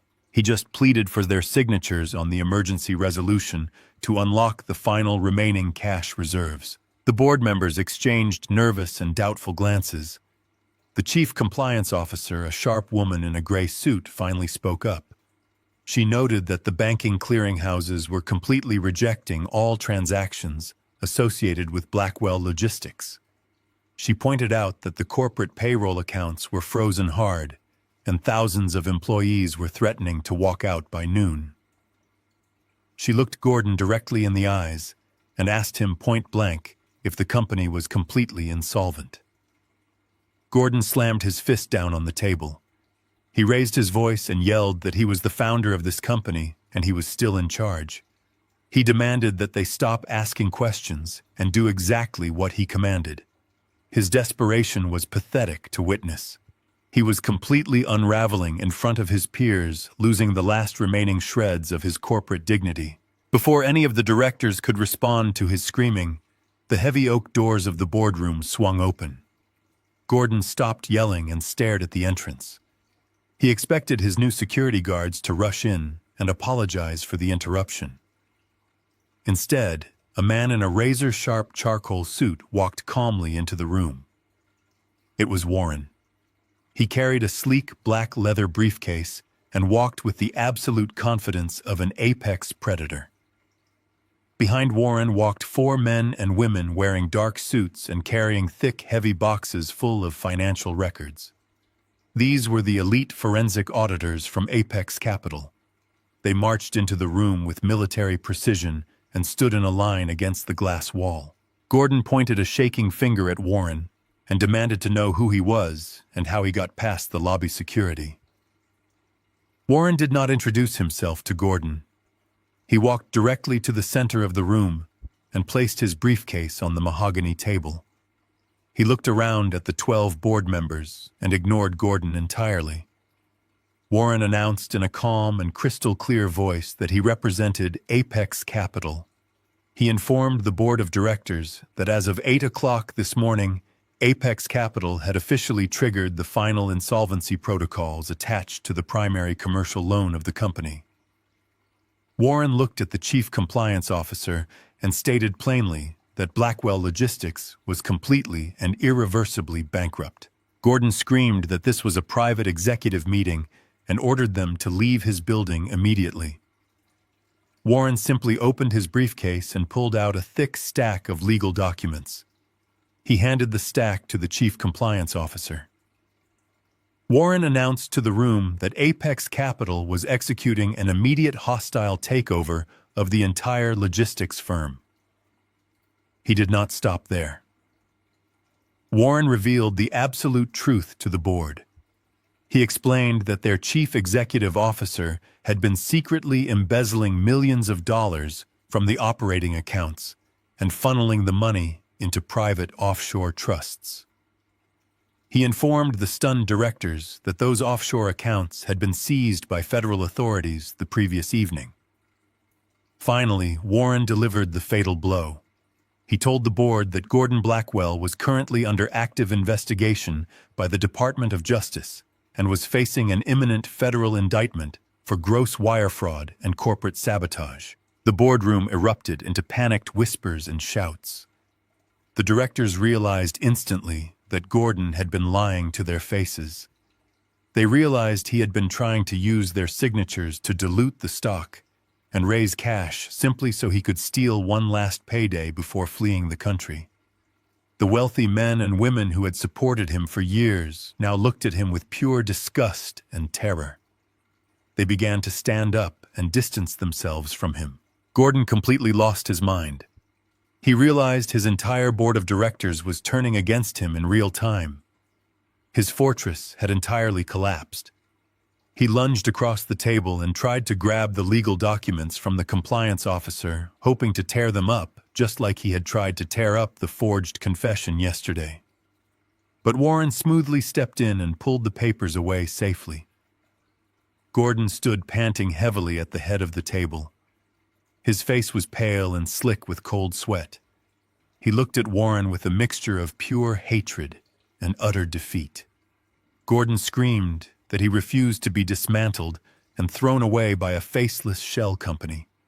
He demanded to know who was behind Apex Capital. He yelled at the top of his lungs, demanding to speak to the owner face to face.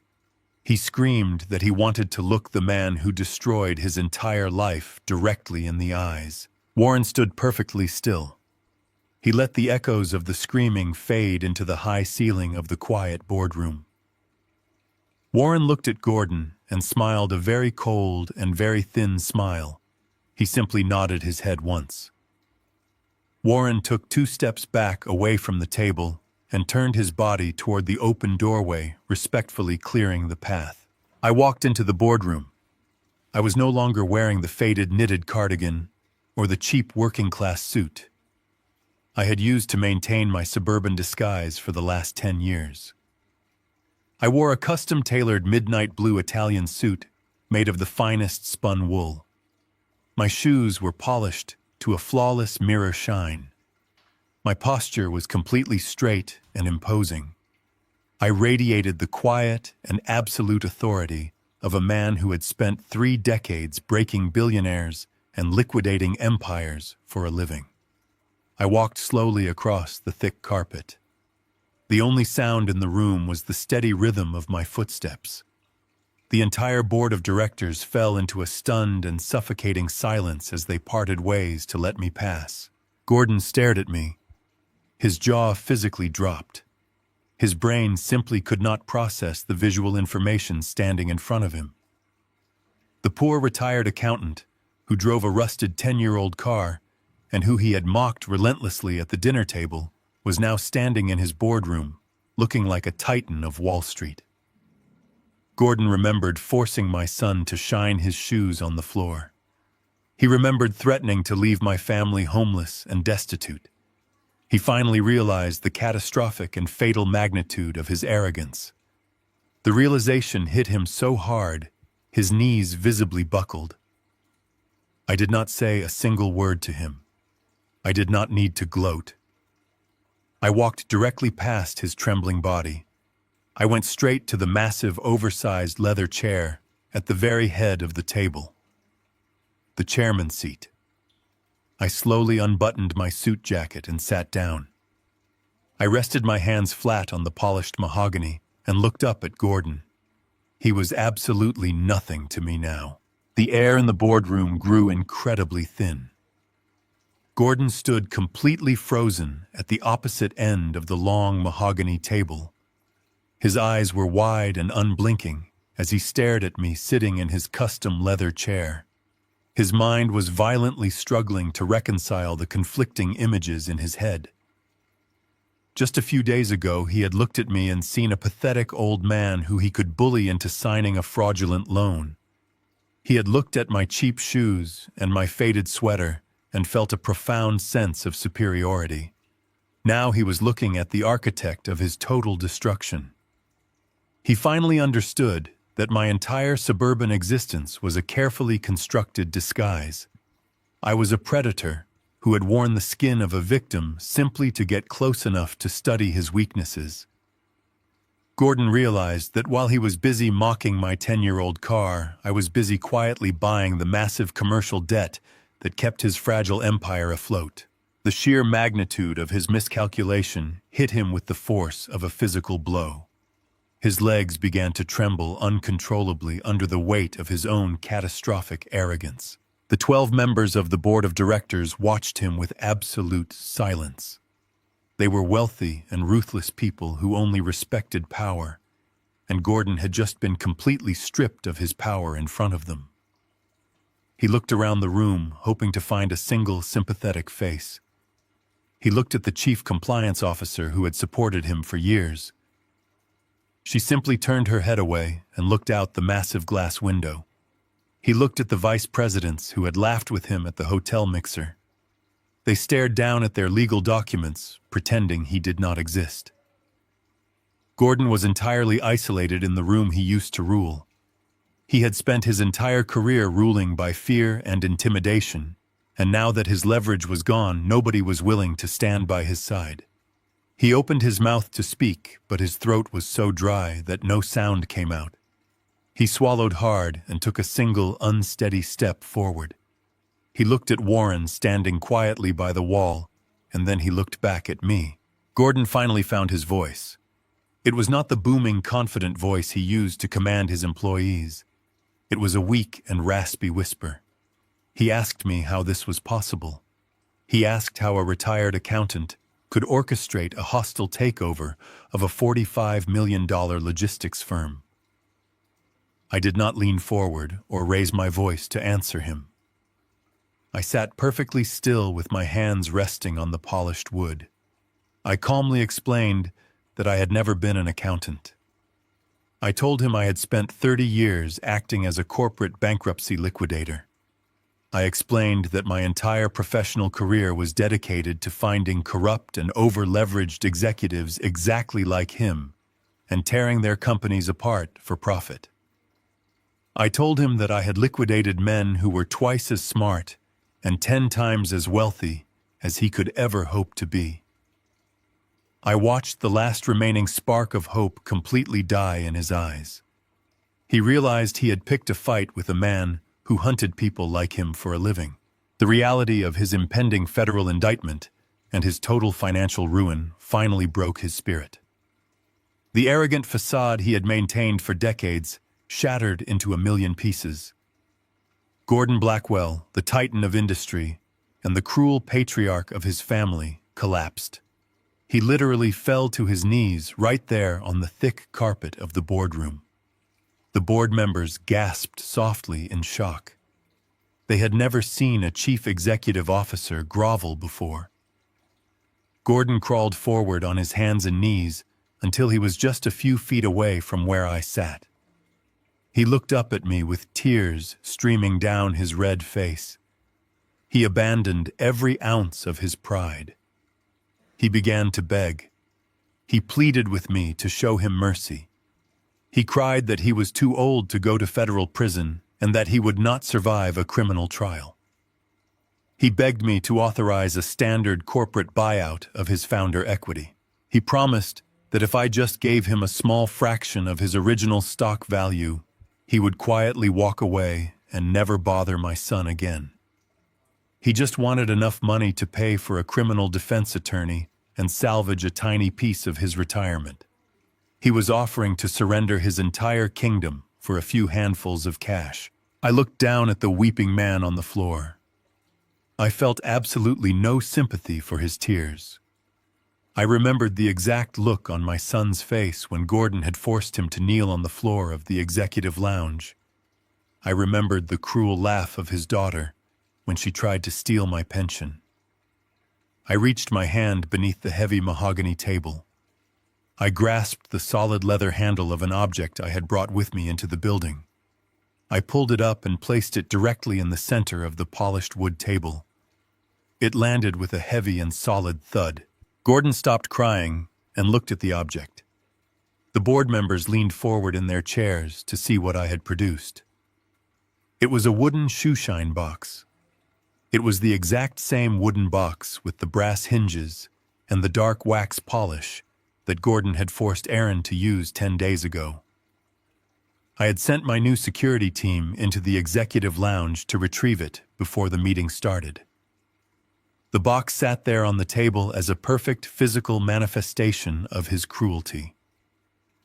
Gordon stared at the brushes and the rags. His breathing became shallow and rapid. He understood the symbolism immediately. He thought this was my final demand. He honestly believed that in order to secure his buyout and save himself from prison, I was going to force him to open that box and shine my shoes in front of his entire board of directors. He slowly reached his trembling hands up and placed them on the edge of the mahogany table. He prepared to pull himself up and open the wooden lid. He was completely willing to humiliate himself and scrub my shoes if it meant he could escape with a fraction of his wealth. I raised my hand and stopped him before he could touch the wood. I kept my voice incredibly cold and perfectly measured. I told Gordon that he was not going to shine my shoes. I explained that shining shoes is an honest profession that requires a basic level of human dignity. I told him that he possessed absolutely no dignity, and I would not allow him to degrade the concept of hard work by pretending he understood it. I told him he was never going to touch that box. Gordon looked confused. He withdrew his hands and stayed on his knees. He asked me what I wanted him to do. I leaned back in the large leather chair and delivered the final, absolute verdict. I told him I wanted him to leave my building with absolutely nothing. I looked at the chief compliance officer and instructed her to formally record my next statement in the official corporate minutes. I triggered the termination for cause clause embedded in his executive contract. I stated clearly that due to the discovery of gross embezzlement and intentional wire fraud, Gordon Blackwell was officially terminated from his position immediately. I informed him that because he was fired for criminal cause, his entire portfolio of founder equity was legally seized by the holding company to pay back the vendors he had defrauded. He was not getting a golden parachute. He was not getting a retirement buyout. His legal severance package was exactly $0. I told him he was completely and utterly bankrupt. He was leaving the company exactly the way he had tried to make my son leave the estate. He was leaving completely broken, humiliated, and penniless. Gordon remained on his knees for exactly 10 seconds after I delivered his sentence. His mind was racing through the wreckage of his life. The founder equity was gone. The offshore accounts were seized. His reputation was reduced to ashes in front of the 12 most powerful directors in the city. When a cornered animal realizes it cannot win the fight, it defaults to its most basic instinct: survival. Gordon suddenly scrambled up from the thick carpet. He did not look at me or the board members. He threw himself across the room toward his discarded suit jacket resting on a leather sofa. He dug his trembling hands into the interior pocket and pulled out a small black flash drive. That tiny device contained his black book. It held the encrypted contact information of every corrupt politician, bribed building inspector, and offshore money launderer he had used to build his empire. It was his ultimate insurance policy. He believed he could use those names to buy leniency from the federal prosecutors, or trade them to international criminals for a new identity. Gordon gripped the small drive tightly in his fist. He turned and sprinted toward the heavy mahogany doors of the boardroom. He looked absolutely ridiculous. He was a wealthy man in his late 60s, wearing a wrinkled suit, running with the frantic, uncoordinated strides of pure panic. He shoved his way past the elite forensic auditors standing by the wall and burst out into the carpeted hallway. He did not look back. I did not raise my voice or order my security team to chase him. Predators do not need to run when the trap has already been sprung. I calmly stood up from the chairman's seat and buttoned my tailored suit jacket. I thanked the board of directors for their time and suggested they cooperate fully with the incoming auditors. Then I walked slowly out of the boardroom and made my way toward the elevators. Gordon had bypassed the glass-walled offices and shoved his way into his private executive elevator. He repeatedly smashed his palm against the button for the lobby. The doors slid shut just as I turned the corner. He leaned against the mirrored wall of the descending metal box, gasping for air. His chest he heaved violently. Sweat poured down his face and soaked his expensive silk shirt. He tried to formulate a plan in his panicked mind. He figured he could slip out through the underground parking garage, steal a delivery vehicle, and drive to a private airfield. He still believed he could outsmart the absolute ruin descending upon him. He stared at the digital floor numbers, counting down to the ground level. 40, 30, 20. Every passing second felt like an hour. He gripped the small black drive so hard his knuckles turned completely white. He prepared his body to sprint the moment the doors opened. The elevator arrived at the ground floor with a soft chime. The polished metal doors slid open to reveal the grand marble lobby of the logistics building. Gordon lowered his head and prepared to launch himself toward the exit, but his path was completely blocked. He crashed hard into a solid wall of dark fabric and Kevlar. Gordon stumbled backward and fell hard onto the marble floor. He looked up and saw three heavily built men standing directly in the open elevator doorway. They were wearing dark suits with thick tactical vests underneath. Heavy gold badges hung from chains around their necks. They were federal marshals from the United States Department of Justice. The lead marshal looked down at Gordon with an expression of absolute professional indifference. He did not see a titan of industry. He saw a fleeing felon. The marshal instructed Gordon to stay exactly where he was and to keep his hands completely visible. Gordon scrambled backward, like a crab sliding across the expensive imported marble he had personally selected for the lobby. He hit the back wall of the elevator and curled his knees to his chest. He stammered that there had been a massive misunderstanding and that he was the owner of the building. The doors of the adjacent public elevator chimed open. I stepped out into the lobby. I walked calmly over to the scene and stood next to the federal marshals. Gordon looked at me with wild, terrified eyes. He pointed a shaking finger at me and screamed to the officers that I was the criminal. He yelled that I had stolen his company and hacked his bank accounts. He begged the marshals to arrest me. I looked down at him and spoke in a voice that carried perfectly across the empty lobby. I told Gordon that the marshals already knew exactly who I was because I was the one who invited them to his building. I watched the final shred of his sanity snap. I explained to him that when I broke into his locked office yesterday morning to save my son, I did not just tear up his fake confession and leave it on the glass table. I told him that I always clean up my messes. My security team had carefully collected every single torn piece of paper from his carpet. I explained that my forensic specialists at Apex Capital had spent the entire night meticulously reconstructing the document. They taped the pieces back together to reveal the complete and undeniable proof of his intended crimes. Gordon had written out a detailed description of missing funds and unauthorized wire transfers on official company letterhead. He had intended to use that document to frame Aaron for his own embezzlement. But without my son's signature, the document was nothing more than a signed and dated written confession of his own financial crimes. I told Gordon that when I combined that reconstructed physical evidence with the crystal-clear audio recording of his daughter confessing to the Cayman Island accounts, it created a perfect, undeniable case. The Department of Justice did not need to spend months auditing his books to get a warrant. They had his own written words and his own daughter's voice proving his guilt.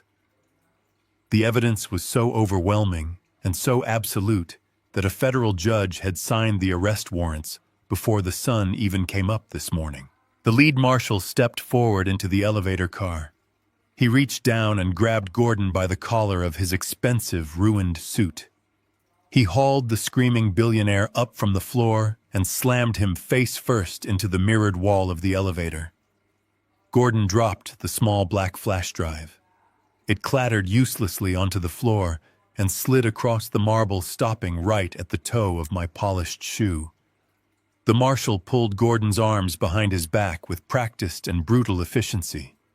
The heavy steel handcuffs clicked loudly, echoing through the grand lobby. The marshal recited the Miranda rights in a flat, mechanical tone. Gordon did not hear a single word. He was sobbing uncontrollably. The marshals turned him around and marched him out of the elevator.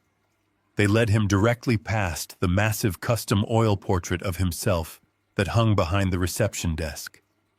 The portrait displayed a proud and powerful king looking down on his empire. The man walking below the painting was a broken, weeping criminal with his hands chained behind his back. I reached down and picked up the small flash drive from the floor. I slipped it into my pocket to hand over to the federal investigators later. I watched the heavy glass doors of the lobby swing open. The morning sun illuminated the street outside where two black federal vehicles were waiting with their lights flashing. The marshals shoved Gordon into the back of the transport vehicle and slammed the heavy door shut. The logistics empire was finally purged of its rot. But the silent adjustment was not entirely finished. As the federal vehicles drove away from the building, I pulled out my phone. It was time to deal with the person who had betrayed my son in the most intimate way possible. It was time to check on Vanessa. The morning air felt entirely different as Aaron and I walked out of the towering glass lobby and stepped into the sprawling executive parking lot. The heavy, oppressive weight that had suffocated my son for the past year was finally gone. We walked in silence toward my old rusted sedan parked near the back of the lot. But the space was not completely empty. A gleaming white luxury sport utility vehicle was parked aggressively across two handicap spaces directly near the main entrance.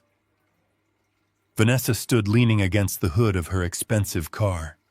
She had clearly been waiting for us. She must have received a frantic phone call from her father right before the federal marshals confiscated his phone and placed him in handcuffs. She knew the logistics empire had fallen. She knew the offshore accounts were seized and the sprawling estate was foreclosed. She knew she was completely destitute. As we approached, she pushed herself off the car and ran toward Aaron. The arrogant sneer she wore on the porch the previous evening was entirely gone. She had replaced it with a mask of absolute desperation and fabricated panic. Her expensive hair was messy, and her dark mascara was deliberately smudged down her cheeks. She was putting on the performance of a lifetime. She threw her arms out and tried to embrace my son. Aaron stepped back smoothly and let her hands grasp empty air. Vanessa did not let the cold rejection stop her. She immediately launched into a frantic, weeping monologue designed to break his resolve. She cried heavy theatrical tears and claimed she was a terrified victim in all of this. She blamed absolutely everything on Gordon. She told Aaron that her father was a ruthless monster who had brainwashed her and financially manipulated her since she was a child. She lied with incredible fluency, claiming she had no idea the logistics company was stealing money, or that the offshore accounts in the Cayman Islands even existed. She begged Aaron to forgive her for the cruel things she said when she threw him out of the estate. She claimed she was just terrified of her father's wrath and was forced to act like a monster to survive. Then she deployed her ultimate weapon, the exact same weapon she had used to keep Aaron trapped in their toxic marriage for the last several months. She placed both of her hands gently over her stomach. She looked up at him with wide, pleading eyes and reminded him about their unborn child. She sobbed and said they needed to stay together for the sake of the baby. She promised they could start over far away from her father. She offered to move into a small apartment and live a simple life just as long as they were a family. She told Aaron that the baby needed a father, and she desperately needed her husband. It was a masterclass in emotional manipulation. She was trying to use the deepest and most honorable parts of my son's character against him. She knew Aaron was a deeply loyal man who would never abandon his own flesh and blood. She thought that no matter how much she had abused him, the biological anchor of a child would force him to take her back and provide for her some that her father was going to federal prison and her credit cards were frozen. I stood a few feet away and watched the entire performance unfold. I did not intervene to protect him. I did not need to. The man standing in front of Vanessa was no longer the terrified hostage who was forced to polish shoes on a carpet. The fire had returned to his eyes. He stood perfectly straight and looked down at his wife with an expression of absolute and chilling coldness. He let her finish her entire sobbing speech. He let her play every single card in her desperate hand.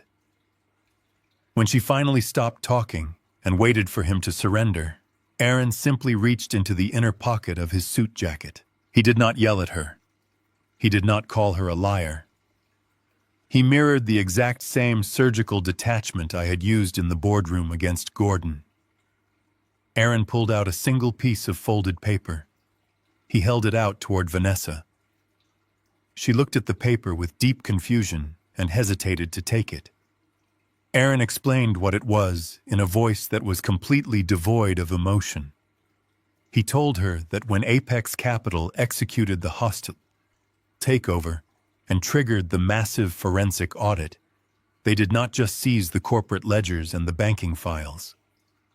The audit team also subpoenaed the financial records of the private medical insurance trust that Gordon used to cover his family and his top executives.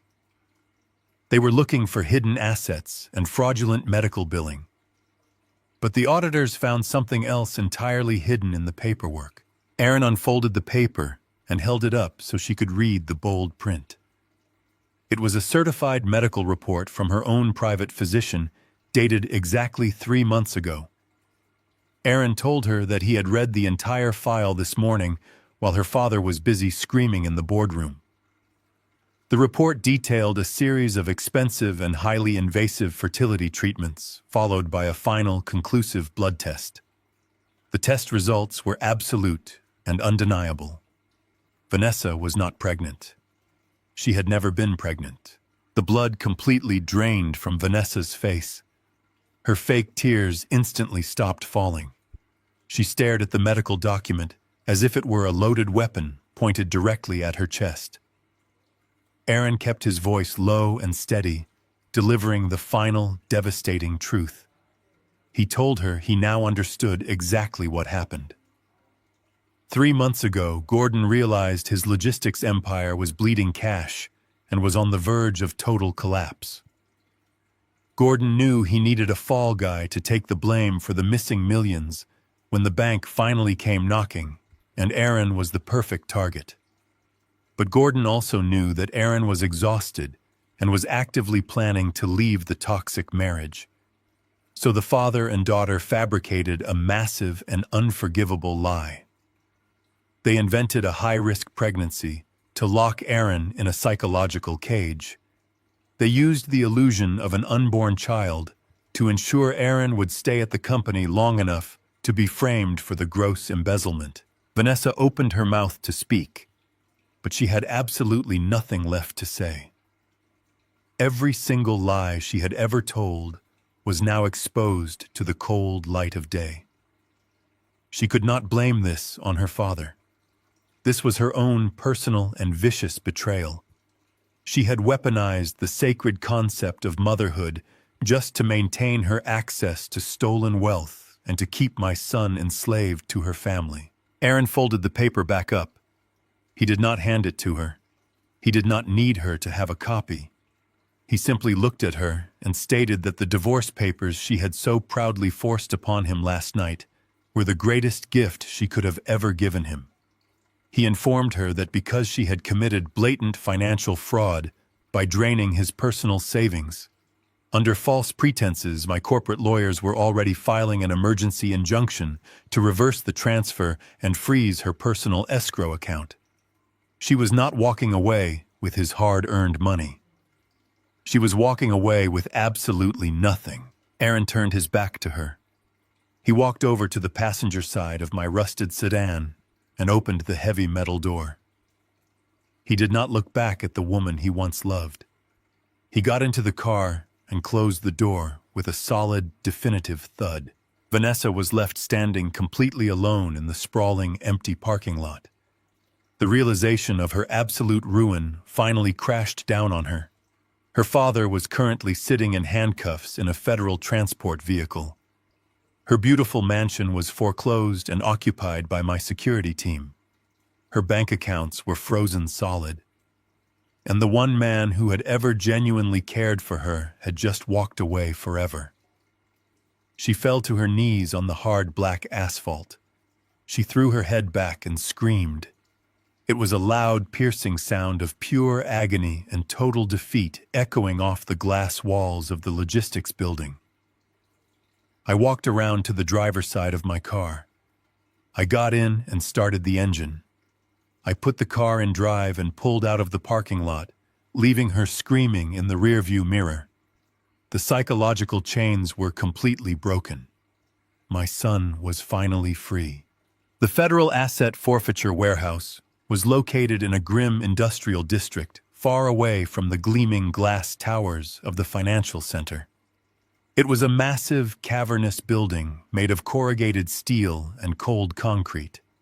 The air inside smelled faintly of diesel exhaust and old cardboard.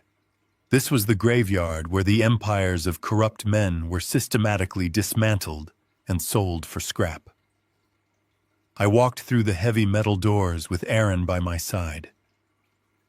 We did not wear tailored suits today.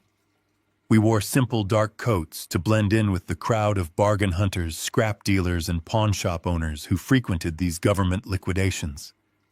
We walked past rows of folding chairs and took our seats in the very front row. We were exactly 10 feet away from the raised wooden auction block. The warehouse floor was crowded with the physical evidence of Gordon Blackwell and his decades of unrestrained greed. Federal agents had stripped his foreclosed estate and his corporate offices completely bare. Everything he had purchased with stolen money was now tagged with a white barcode sticker.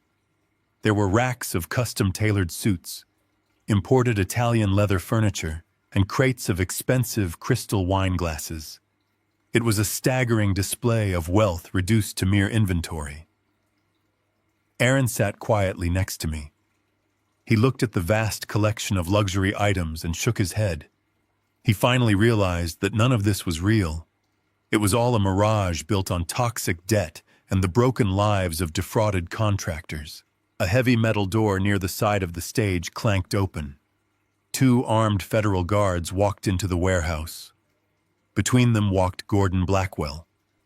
The Department of Justice required him to be physically present at the liquidation to formally verify the asset transfers and witness the restitution process. Gordon was completely unrecognizable from the arrogant billionaire who had hosted the hotel mixer just 2 weeks ago. He was not wearing silk or wool.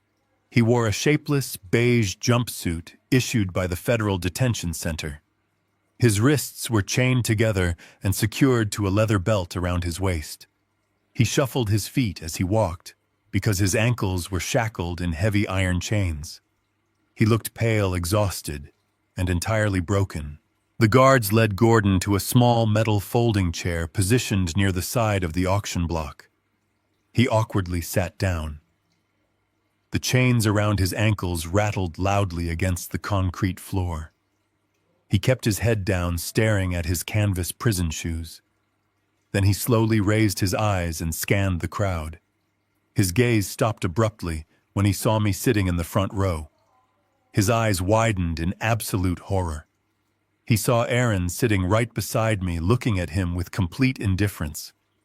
Gordon tried to turn his chair away from us, but the federal guard placed a heavy hand on his shoulder and forced him to face the crowd.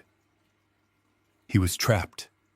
He was forced to watch his executioners witness his final public humiliation. The auctioneer stepped up to the wooden podium and tapped the microphone. He did not care about Gordon's feelings or the tragic fall of a logistics empire. To the auctioneer, this was just another Tuesday morning clearing out the seized assets of a white-collar criminal. The bidding began with ruthless and mechanical speed. The first major item was Gordon's prized possession. It was the $250,000 imported sports car he used to park in the reserved space outside his office. A pair of warehouse workers drove it slowly up to the side of the stage. Gordon watched his beloved car with tears welling in his eyes. He had spent years bragging about the custom leather interior and the powerful engine. The auctioneer opened the bidding at a fraction of its true value. Within 90 seconds, the car was sold to a local used car dealer for absolute pennies on the dollar. Gordon physically flinched as the wooden gavel slammed down. The auction continued without a single pause. Next came his extensive collection of original artwork.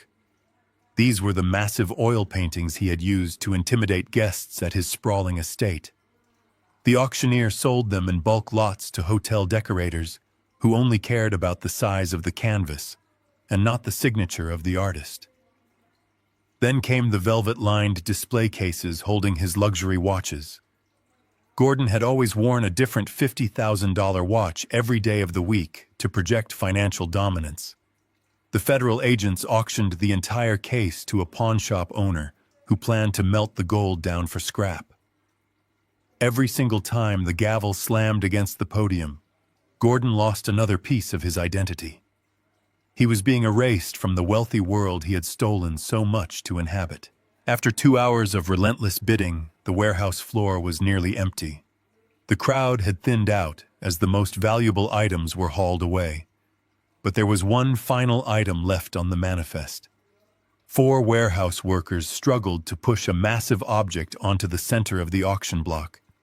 It was covered in a heavy moving blanket. The workers pulled the blanket away to reveal a custom-built, oversized mahogany executive desk. It was the exact same desk Gordon had used in his corner office on the 42nd floor. It was the desk where he had hidden his red panic button. It was the desk where he had drafted the forged confession and tried to force Aaron to sign away his freedom. It was the ultimate symbol of his false authority and his predatory power. Gordon leaned forward in his metal folding chair. The chains around his wrists clinked together. A fresh wave of tears streamed down his face. That desk represented the absolute peak of his career. It was the throne from which he had ruled his logistics empire. The auctioneer looked at his clipboard and announced that this was the final lot of the day. He described the desk as a custom piece of solid imported mahogany. He asked for an opening bid of $1,000. The remaining crowd remained completely silent. The scrap dealers had no use for a massive piece of heavy wooden furniture that required a moving truck to transport. The pawnshop owners were not interested in office supplies. The auctioneer lowered the asking price to $500. The room remained entirely still. Gordon watched the crowd with a look of desperate agony. He could not bear the thought of his magnificent throne being deemed completely worthless by a room full of scavengers. I slowly raised my numbered auction paddle into the air. The auctioneer looked down at me and acknowledged my bid of $500. I kept the paddle raised. I spoke in a clear and commanding voice that echoed through the cavernous concrete warehouse. I told the auctioneer that I was not bidding $500. I announced that I was bidding exactly $10,000 to be paid immediately in cash. The auctioneer blinked in surprise. He looked around the room to see if anyone wanted to challenge a $10,000 cash offer for a used desk. The room was dead quiet. The auctioneer slammed his wooden gavel down and declared the item sold to the man in the front row. Gordon let out a long, trembling breath of relief. His twisted mind somehow found comfort in the high price. He looked at me with a pathetic sliver of pride. He honestly believed that by paying $10,000 for his desk, I was secretly acknowledging his superior taste and preserving a monument to his legacy. He thought I was going to place his desk in my own office as a trophy. I stood up from my folding chair. I did not walk toward the cashier table to pay. I walked directly to the edge of the wooden auction block until I was standing just a few feet away from Gordon. I reached inside my coat and pulled out a thick envelope containing exactly $10,000 in bound $100 bills. I tossed the heavy envelope onto the top of the mahogany desk. It landed with a solid thud. The auctioneer asked me if I needed a forklift to move the desk to my transport vehicle. I looked directly into Gordon's tear-filled eyes. I kept my voice perfectly flat and devoid of any mercy. I told the auctioneer that I did not have a transport vehicle. I turned my head and looked at the 4 warehouse workers standing near the edge of the stage. They were holding heavy steel crowbars and industrial sledgehammers they used to break down wooden shipping crates. I pointed at the massive mahogany desk. I instructed the warehouse workers to take their sledgehammers and chop the desk into pieces right this exact second. I told them I wanted the wood splintered into fragments small enough to burn in a fireplace. Gordon screamed. It was a raw, animalistic sound of pure psychological destruction. He lunged forward against his heavy iron chains, straining to reach the stage.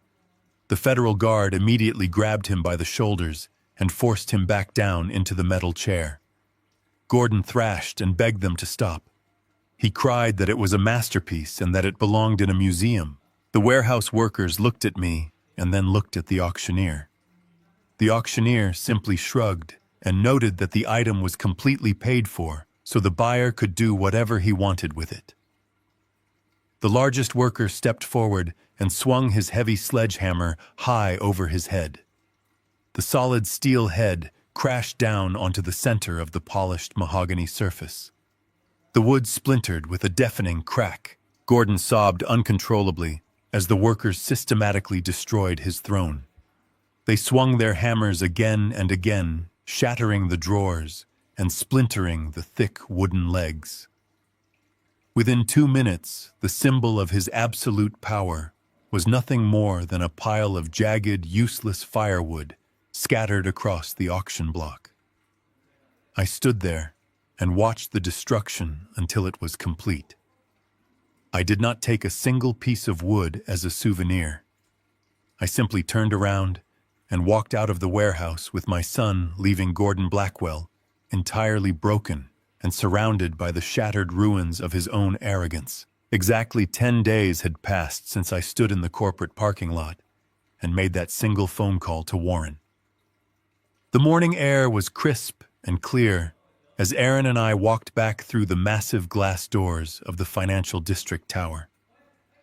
The atmosphere inside the grand marble lobby was entirely unrecognizable. The oppressive silence of fear that used to suffocate the building was completely gone. The massive oil portrait of Gordon Blackwell that once stared down at everyone from behind the reception desk had been unceremoniously taken down and thrown into an industrial dumpster. In its place was a sleek and simple silver logo displaying the new name of the company: Apex Horizon Logistics. My forensic auditors and legal teams had spent the last week completely purging the corporate structure. Every single corrupt vice president who had laughed in the executive lounge and watched my son be humiliated was fired immediately and reported to the federal authorities. The bribed safety inspectors and the complicit accountants were permanently gone. The financial rot had been surgically removed from the deepest parts of the foundation. The building was finally clean. We stepped into the private executive elevator. It was the exact same elevator where Gordon had been slammed against the mirrored wall in heavy steel handcuffs just a few days ago. Today, it was simply a quiet metal box carrying us up to the 42nd floor. Aaron stood beside me wearing a sharp, dark suit.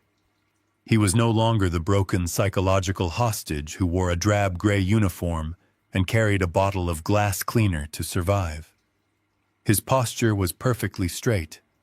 His eyes were clear and sharply focused.